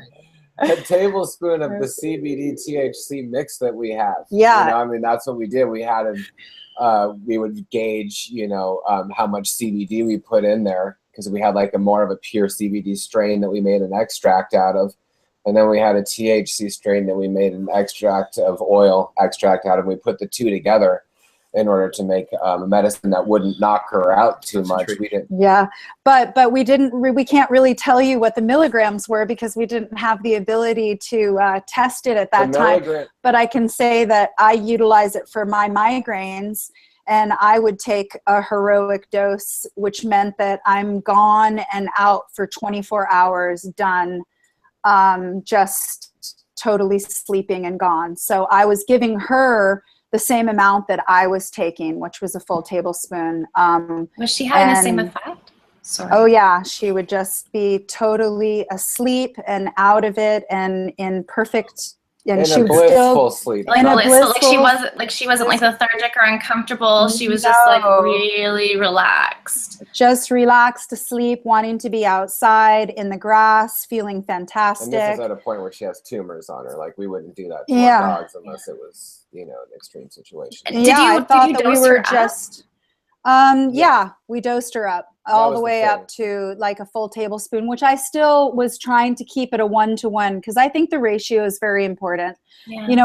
I think that talking about milligrams and percentages is really interesting, but I love the idea of, a balance of the cannabinoids, or a balance of the terpenes, or our balances, because our body can only uptake so much, at a certain time. So it was still a 1-to-1 ratio that we were giving her. So we were upping her CBD tremendously as well at that time. A teaspoon was a normal dose of our oil at the time. Yeah. So we were tripling it for her. Were you guys giving her, because I've played around with the dosing, and we've done it where we've put it on blueberries and stuff to make sure that animal can eat it. Was your dog just licking it off the spoon? No, dogs don't really like to have things on their paws. And if you just put the oil on their paws, then they always lick it off. Yeah. They don't like having anything on their paws. They like their paws clean. And usually, no matter how sick they are, they'll still want to lick their paws. So And we're making our own raw dog food now. So now we can just put a little bit in the raw dog food and they just eat it and they not know the difference. yeah, but for medicinal, you can put it on the paws. And if you make it of olive oil, just put a touch of olive oil, even if you're doing like another extract of some sort. You know, dogs love olive oil. Okay. Cool. Yeah. And that was a medicinal mushroom cannabis oil too that we were using. Our entire, so yeah. At that point, it's just, you know, Throw everything at it's it. kind of like, you know, instead of the kitchen, it's the forest, whatever's in the forest and on our land and stuff. So, which turns out to be pretty darn medicinal in the end, because I mean, the medicinal mushroom extracts on their own are a world to themselves, and to put the two together with cannabis, I mean, we've had amazing results. Yeah. You know, we encourage other people. Myco-cannabis. We think it's incredibly important. It's like two master genres of medicine coming together, and there's 5,000 years of medicinal mushroom knowledge in the Chinese. There's Russians and Japanese and Korean people, not people, but medical papers. There's tons of them. You know, if we you know, could read Japanese or Korean or even Russian for that matter, there's a ton of medicinal mushroom studies on health and well-being, and we can't read those, but there's a lot we can. And so putting it together with cannabis has been an amazing thing. Yep. We think that it's a world that and the dogs we could all look at. responded to it really well. We're talking, you know, polypore medicine, but that's what we found. There was this So- one. Sorry, I just want to mention there was a comment in the chat. Are you guys, when you're administering the cannabis, do you mean THC or THCA? Are you using raw stuff? Or are you using decarbed or combo? That was just a question from the chat. I thought would be an interesting thing to clarify That's on. true. That's the point of the Yeah, crock which is pot. really important. Yeah, it's a THCA at the beginning. So oftentimes, because we're just keeping that temperature super, super, super low, and then it goes on for probably about 5 to 7 days. Temperature is probably around 100 degrees. Yeah, maybe 110 tops. at the most, you know, at the very, very highest there. And then we strain off that, and then we put more oil in there, and then that gets decarboxylated with all of the different mushrooms and everything in there.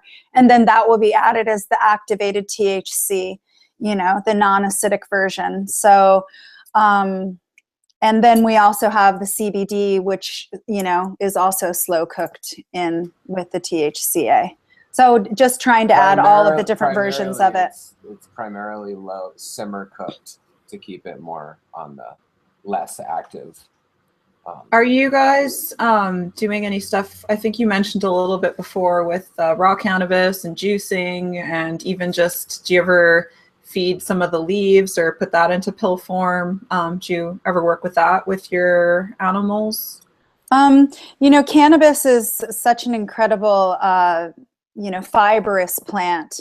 I think that it's really hard to digest in raw form if you're not, you know, just to maybe blend it up in a blender. A lot of people put it in caps, and I just think that that's it just my own intuitive feeling feels like that's pretty harsh on the intestines, unless you're doing some type of a parasitical cleanse or something at the same time, which might be nice for a short version period.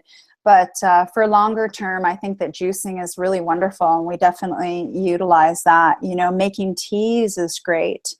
You know, there's so many ways that and to be able to start seeing that cannabis is a basic nutrient. That, yeah, we're talking about it as like a medicine, but you know, the hemp seeds, this is a basic nutrient that our DNA has not had for several generations because of, you know, the interesting measures that we've put upon it, you know, as humans, you know, on the planet. But now that we're starting to get it back into our bodies and our DNA, we're starting to research and study it again, you know. The dogs like to chew on the cannabis stalks too.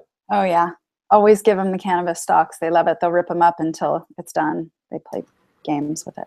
So I just want to change topics a little bit. Another question for Joshua and Kelly came up. A question from Martin Giles. He wanted to know how to increase phosphorus and potassium during flowering using organic practices. If you had any tips or if you could amend or had some. Yeah. I don't know if you have something to add to that. Oh, for sure. That's like our passion. So you just can look at phosphorus, and phosphorus is this amazing thing that comes from the soil, and it's easily found in plants that have already uptaken it from the soil. You know, to take it from its original form, like a mineral or something, makes it really hard to digest in the same way that a supplement that you buy from, you know, a health food store, you know, maybe you're only digesting 10% of that because it's a raw mineral. But if it's found in plants already, then it's easily uptakeable. And that's why herbology is so important for our own bodies to uptake nutrients as well as for plants. So we can look at different plants that have high phosphorus qualities, and we always know that the highest amount of the phosphorus in that plant is going to be found in the root and in the seed. So at the very end of a life cycle of a plant, it seeds, and then it's taken all of the phosphorus out of the plant, and then you're going to find out of the soil and put it into the plant, and you're going to find a tremendous amount of phosphorus in the plant from the plant in those seeds. So when we study seeds, you know, cover crops and things like that, we realize that a lot of phosphorus is found in seeds. And actually, oddly enough, one of the highest seeds out there is the poppy seeds. So you can take poppy seeds and you can, and also cannabis seeds, super high in phosphorus, and you can blend them up in your blender and you can feed it to your tea brew or to your soils to be able to uptake those nutrients easily. The plant doesn't have to break it down. It's just readily available, and the microbiology is ready to eat it. So burdock is another one. Turkey rhubarb is another one. You can use bracken fern. Like right now for another thing. So you can top dress that. You can utilize those wild weeds in compost. You can make teas out of them. So like she's listing off a lot of the things that we've just used. We've used a lot of ferns. There's a lot of bracken ferns all across our property right now. Burdock is an invasive species in the forest, so there's government contracts for people to go down and cut burdock down everywhere.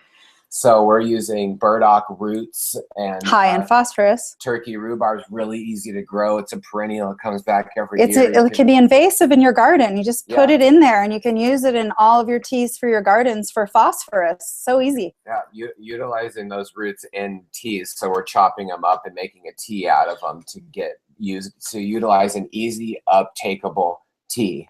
Raw cacao is easy to get. There's a high in magnesium, as every other nutrient in the world in raw cacao. Amazing list. And you only need a tiny bit, so you can put it in a tea brew and throw it on your plants, and you can get phosphorus. What was the other question? What was the other nutrient? Phosphorus and potassium. Oh, and potassium. Potassium is super easy too to find in any flowering plants that are yellow. Sunflowers have a tremendous amount of potassium, and they've pulled it all up and out of the soil. There's lots of roots. Potatoes, wow, potatoes are so easy to grow, and you can make potato mashes or ferments to feed your plants, and it's immediately uptakeable. Kelp, if you're close to the ocean. Although that's sketchy. Yeah, ocean's pretty interesting topic. It's kind of like build your soils accordingly. So if you're making a soil, think about adding roots and different things like that to your soil if you're doing a soil blend. If you have a piece of land, then you're going to try and accumulate those materials that you know are high in phosphorus. Maybe it's your bones that you've been eating, or maybe there's bones around that you can burn and stick those in your soil.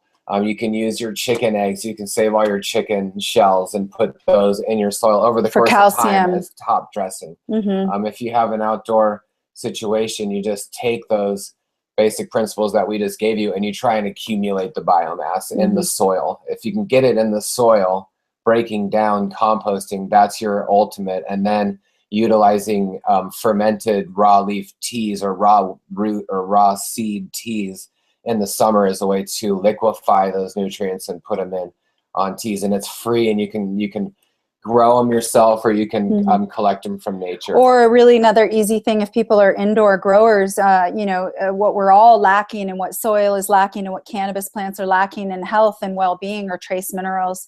And you can grow an aloe plant in your indoor garden or in your kitchen garden, and you can add a ton of trace minerals to it, that have 90 trace minerals or 72 trace minerals in it. And then you can easily take those aloe spears, and then we could either drink it or even add it to our plants. And then all the plant is getting it easily accessibly through microbiology and soil. It's all pretty easy. Super good high compost is the #1 basic step. A question that came up is when you're using the seeds, you mentioned cannabis and poppy seeds, and you're putting it into your fertilizer, how are you using the seeds? Are you sprouting them? Are you doing that first, or are you just using the seeds as is? Someone was wondering. You can do either or. If you're going to sprout them, you just want to sprout them up just a tiny bit so that the phosphorus is still really high from the seed. You could blend the sprouts and make it into a liquefied tea. If you had a lot of seeds, you could grind it up and use it as a top dress on your soil, and which then would be cover really it with awesome. hay and let the roots come up and eat it. And it's easy to find hemp seeds, so you can just put them in a blender and top dress over your soil, which is really nice too, a little bit. There's lots of different ways that you can utilize seed nutrients. Seeds are such an amazing way to get all of our, basic minerals, because they have everything that they need to grow into a really large plant at the beginning. You can utilize your cover crop like green manure and just sprout it on the top and drop it, grow it like that big and pull it off and drop it on your soil and let, more microbiology on the top layer of your soil eat and live off that. So your cover crops that you sprout on the top layer of your soil are going to have different nutrient mediums and nutrient makeup. So what you do is just look at the nutrient makeup of all the seeds that you're sprouting and utilize those seeds in different cycles in order to feed that into your soil, because the plant's going to get different things out of the soil based off its cycle. So if you can get in tune with the cycle and what you're sprouting, then using seeds as a cover or crop. the deficiencies, get into the deficiencies of it. Also just teas. You can put your seeds in teas and just ferment them in water, and utilize lactic acid bacteria or EM mother cultures and it's an incredible large wormhole, and ferment that it. question. Well, I mean, there's multiple ways. That's how we do it. That's how we do it. There's so many ways. We choose not to use that guano and soft rock phosphate. We choose not to use. We're not interested in traditional we're not organics. Langbonite and potash and sulfate of potash. We don't use those type of charged minerals in our soil. Why? Can you share why? Well, because it's the practice of gathering that out of a mine alone is a problem. I mean, just the sulfate of potash, go to a mine. It's like, it takes 2,000, it's a really hot, terrible place to work with people with a bunch of lung infections running around building scaffolding, trying to clean. It's crazy. It's basically crazy sauce. And then you put that into your, and then it's a charged element. So it can be organic, it can be from the earth and stuff, but it's charged up in your soil, which can supposed to be left down there. It reacts with the plant that way. But what we're saying is, and even with bat guano, I mean, there's a lot of reasons why not to use bat guano. Maybe it's the collection of the bat guano. The potato blight. Maybe you realize as soon as they started putting bat guano in ships and putting them in ships with potatoes and bringing them to Europe, all of a sudden 1 million people died because this crazy blight happened. And which he's talking about microbiology, which is so important. Grows on different things. Yeah. So what we want to do is just be like, we're food ganja farmers. Upping the what do beneficials, we want, in our soil, and it's not a bunch of charged minerals. For us, we're trying to say, all right, we want the things that are going to react in a kind and gentle, but yet really easily assimilable way. And potent. I mean, you can see our Instagram page and our different plants and different things. We have giant plants. We don't buy things for our plants. Like, our whole entire farm is grown from local soil that we've piled together in different ways, compost that we've made, and huge weed teas. We're growing weeds with weeds. It's amazing. Yeah. It's effective. And plants growing plants. And It's awesome. And it's easier for the plant to uptake. So the idea is that you've got this wonderful catalyst or the middleman. And when you have a middleman of a plant, it's already uptaken everything that it needs from the soil to then be able to give your plants or give you. So why are we going to this basic raw mineral that we can't really uptake, and neither can the plant? And it takes a really long time for the soil microbiology, you know, to break it down. You can utilize plants as a catalyst for, say, magnesium, you know, as an example of, you can grow your own tiny little alfalfa pot. You can give your alfalfa a tremendous amount of magnesium, and that's a plant that can uptake magnesium like in lots amounts. So then you can cut it 3 times a year and make a ferment out of it, make a raw brew out of it, but, you know, make a top dress out of it. Who cares what you do with it? Put it in your next soil recipe. And it's just easy gardening and farming. You're not driving anywhere. You're not having to do anything. And people are able to do this in indoor scenarios as well. It's not just for a farm. We've been working with really large indoor facilities to learn to grow their own nutrients and create closed loop systems that are working. And they're on, like, you know, their 10th run, and they're in large recreational indoor facilities, and they're having tremendous, you know, growth and possibilities and health from, you know, what people thought was never possible. I mean, and they're doing it cheaply. Along with everyone in the Pure certified family and the Pure farmers that are doing all this amazing work out there, I mean, we're providing ways to grow indoors with soil tests, with lab tests, everything proven to work. We're utilizing natural outdoor systems. We're utilizing them indoors in commercial settings, and utilizing them outdoors. So it's not just a thing that can only happen far away in the mountains on a farm. It can happen indoors as well. I mean, bone meal is another thing. You know, that's a crazy thing to put in your soil. I mean, where does that come from? And really, I mean, do you know? Blood meal. You should think about organic farms are utilizing massive amounts of blood and bone meal. I mean, you wouldn't believe the amounts that organic farmers are utilizing, you know, that are all certified organic. And not only, I mean, you can think about what is it like when a steak sits out for, you know, a few hours, as opposed to what an apple looks like when it sits out for a few hours. And the differences between those smells, you know, meat and things that are from animals are going to really draw. They become a prebiotic for pathogens, as opposed to plants become a prebiotic for more beneficials. Not that they can't be a prebiotic for pathogens, but that's why, you know, it's so important that if you're going to continuously add those things into your soil, that really you're not drawing a beneficial microbiology symbiotic relationship in your soil that's going to help you long term. Because we know that we're feeding microbes, we're not feeding our plants, so we know that our microbes are feeding our soil. So what microbes do we want to feed? You know, we have to think about those populations. And phosphorus and potassium are one of the harder things to access when it comes to farming. So that person who asked that question is asking a really good question, because, you know, it's usually a lot of finished off bad, you know, harmful or things that take a lot to produce, you know, those type of things. So what we're just utilizing is natural systems, lots of compost, roots, and that's the alternative. That's the alternative to it. And so the vitality comes through you know, plants grow still to full potential. And then your systems can last longer. So great comprehensive answer, guys. Thank you.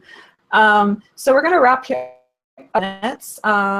So if people want more information about what you guys are doing, do you want to give us your contact info, your website info, where people can learn more? Yeah, we have an Instagram page. We just are posting things often, just pictures and some ideas, and give things. Earth Medicine. Dragonfly Earth Medicine, and then our website is Dragonfly Earth Medicine. So that's us. .com, and if you just push contact on our website, you can. It's just a direct email to us, and we're really make it important to answer every person that writes with any questions. So we're in contact with a lot of people. And if people want to find out more about the Pure certification and what that means and what Pure farms are out there, they can find that out on our website and online as well, which is, there's a lot of people doing amazing work, providing really amazing medicine in an ecologically sound way. One more question for you guys from the chat. People were wondering, what do you think about adding external microbes, such as Mammoth P or Soil Balance, those type products? Do you use anything like that, or do you just make your own tea blends and stick to your own microbe blends? Well, for our own property, we utilize all the indigenous microorganisms here because we're trying to create beneficial, intelligence here on our property. We see your entire property is a microbiome, and we're creating the intelligence here on our property. But for our products, we go out and buy beneficial microbiology and then add it to our herbs, as we were explaining before. And the most important part of your question is just to make sure that you know where that microbiology is coming from and how it's made. Often these are made on GMO substrates, or often it's produced in really large facilities that are really unhealthy for the planet. So it's important to really find out how it's produced and the company that stands behind it. And if it's preserved and if it's in liquid, sometimes there's preservatives in liquid. So it's always best to use raw materials to feed your microbes. So, I mean, if you don't have raw materials, if you think you're out of balance with microbes, I mean, maybe you should get a soil test, but to know for sure, or maybe you just know because you know. But yeah, preservatives are another thing to look at. Mm-hmm. Thank you, and I appreciate your interest in thinking of all these different points of how even your raw materials that you're putting into your substrates, how those are processed. And I mean, again, you have to think of all these issues, and it gets complicated because you even have to think of the people that are making these things and are, what's the working conditions like for them even. So yeah, I appreciate you guys. It's difficult points and trying to do the best you can and do the right thing and keep all the integrity to the plant you can. So yeah, did anyone else have anything else to include with the conversation before we wrap up? I'll give you a chance to share contact information also. We always enjoy having you here and learning more from you. So yeah, just to finish up the conversation, Mark and Sam, did you guys have anything to add? Nope. Okay, Selena. Oh. Everyone. Go ahead. Go ahead. Mark might have had something to say. I was going to play a song. You're going to play a song when we're done, but one sec. So Selena, Selena, give us your contact information. And you can find us on Instagram at FOLCCS. That's Flower of Life Compassion Club Society. You can find me on Instagram, Selena Sativa, and you can find us on Facebook, the Flower of Life Compassion Club Society. So thank you everyone so much for joining us. So thank you, Joshua and Kelly. It was wonderful to meet you guys. Thank you, Brian, who was in earlier. Thank you, Selena. Thank you, Dr. Mark Sheldon. Wonderful you could join us today. Thank you, Sam. We appreciate you being here. Thank you for your insight.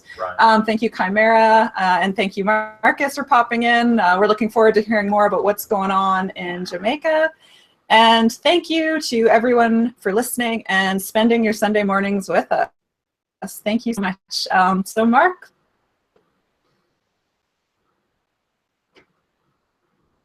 We can't hear you. It seems like my internet's a little choppy all of a sudden, so now that you're on stage. I apologize in advance in case it's like jumbled. But I was thinking, like, what's the appropriate song? Well, I'm at a Fish show. Fish has got a song called Dirt. Yeah, it's a 4-letter word, right? Dirt. Sounds good. Yeah, okay. So I don't know. So dirt is soil. Some people call it soil, some people call it dirt.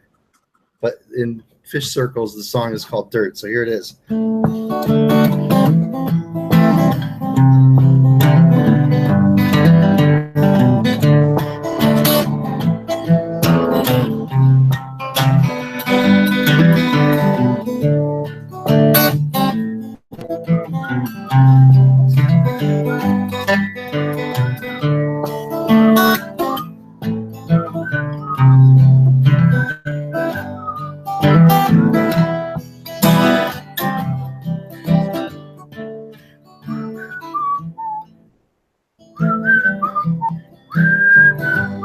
I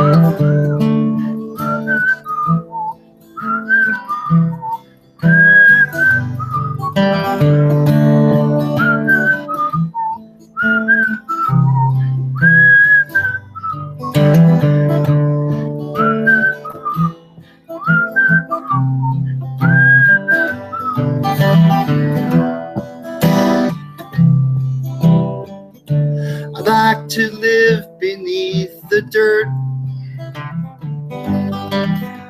a tiny space to move and breathe is all that I would ever need. I wanna live beneath the dirt, where I'd be free from push and shove like all those swarming up above.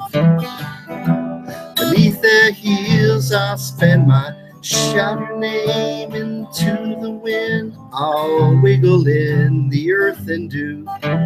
Shout your name into the wind, and sometimes I would think of you. Shout your name into the wind, and if you ever think of me, kneel down and kiss the earth. Show me what this thought is worth. I never hear your voice again.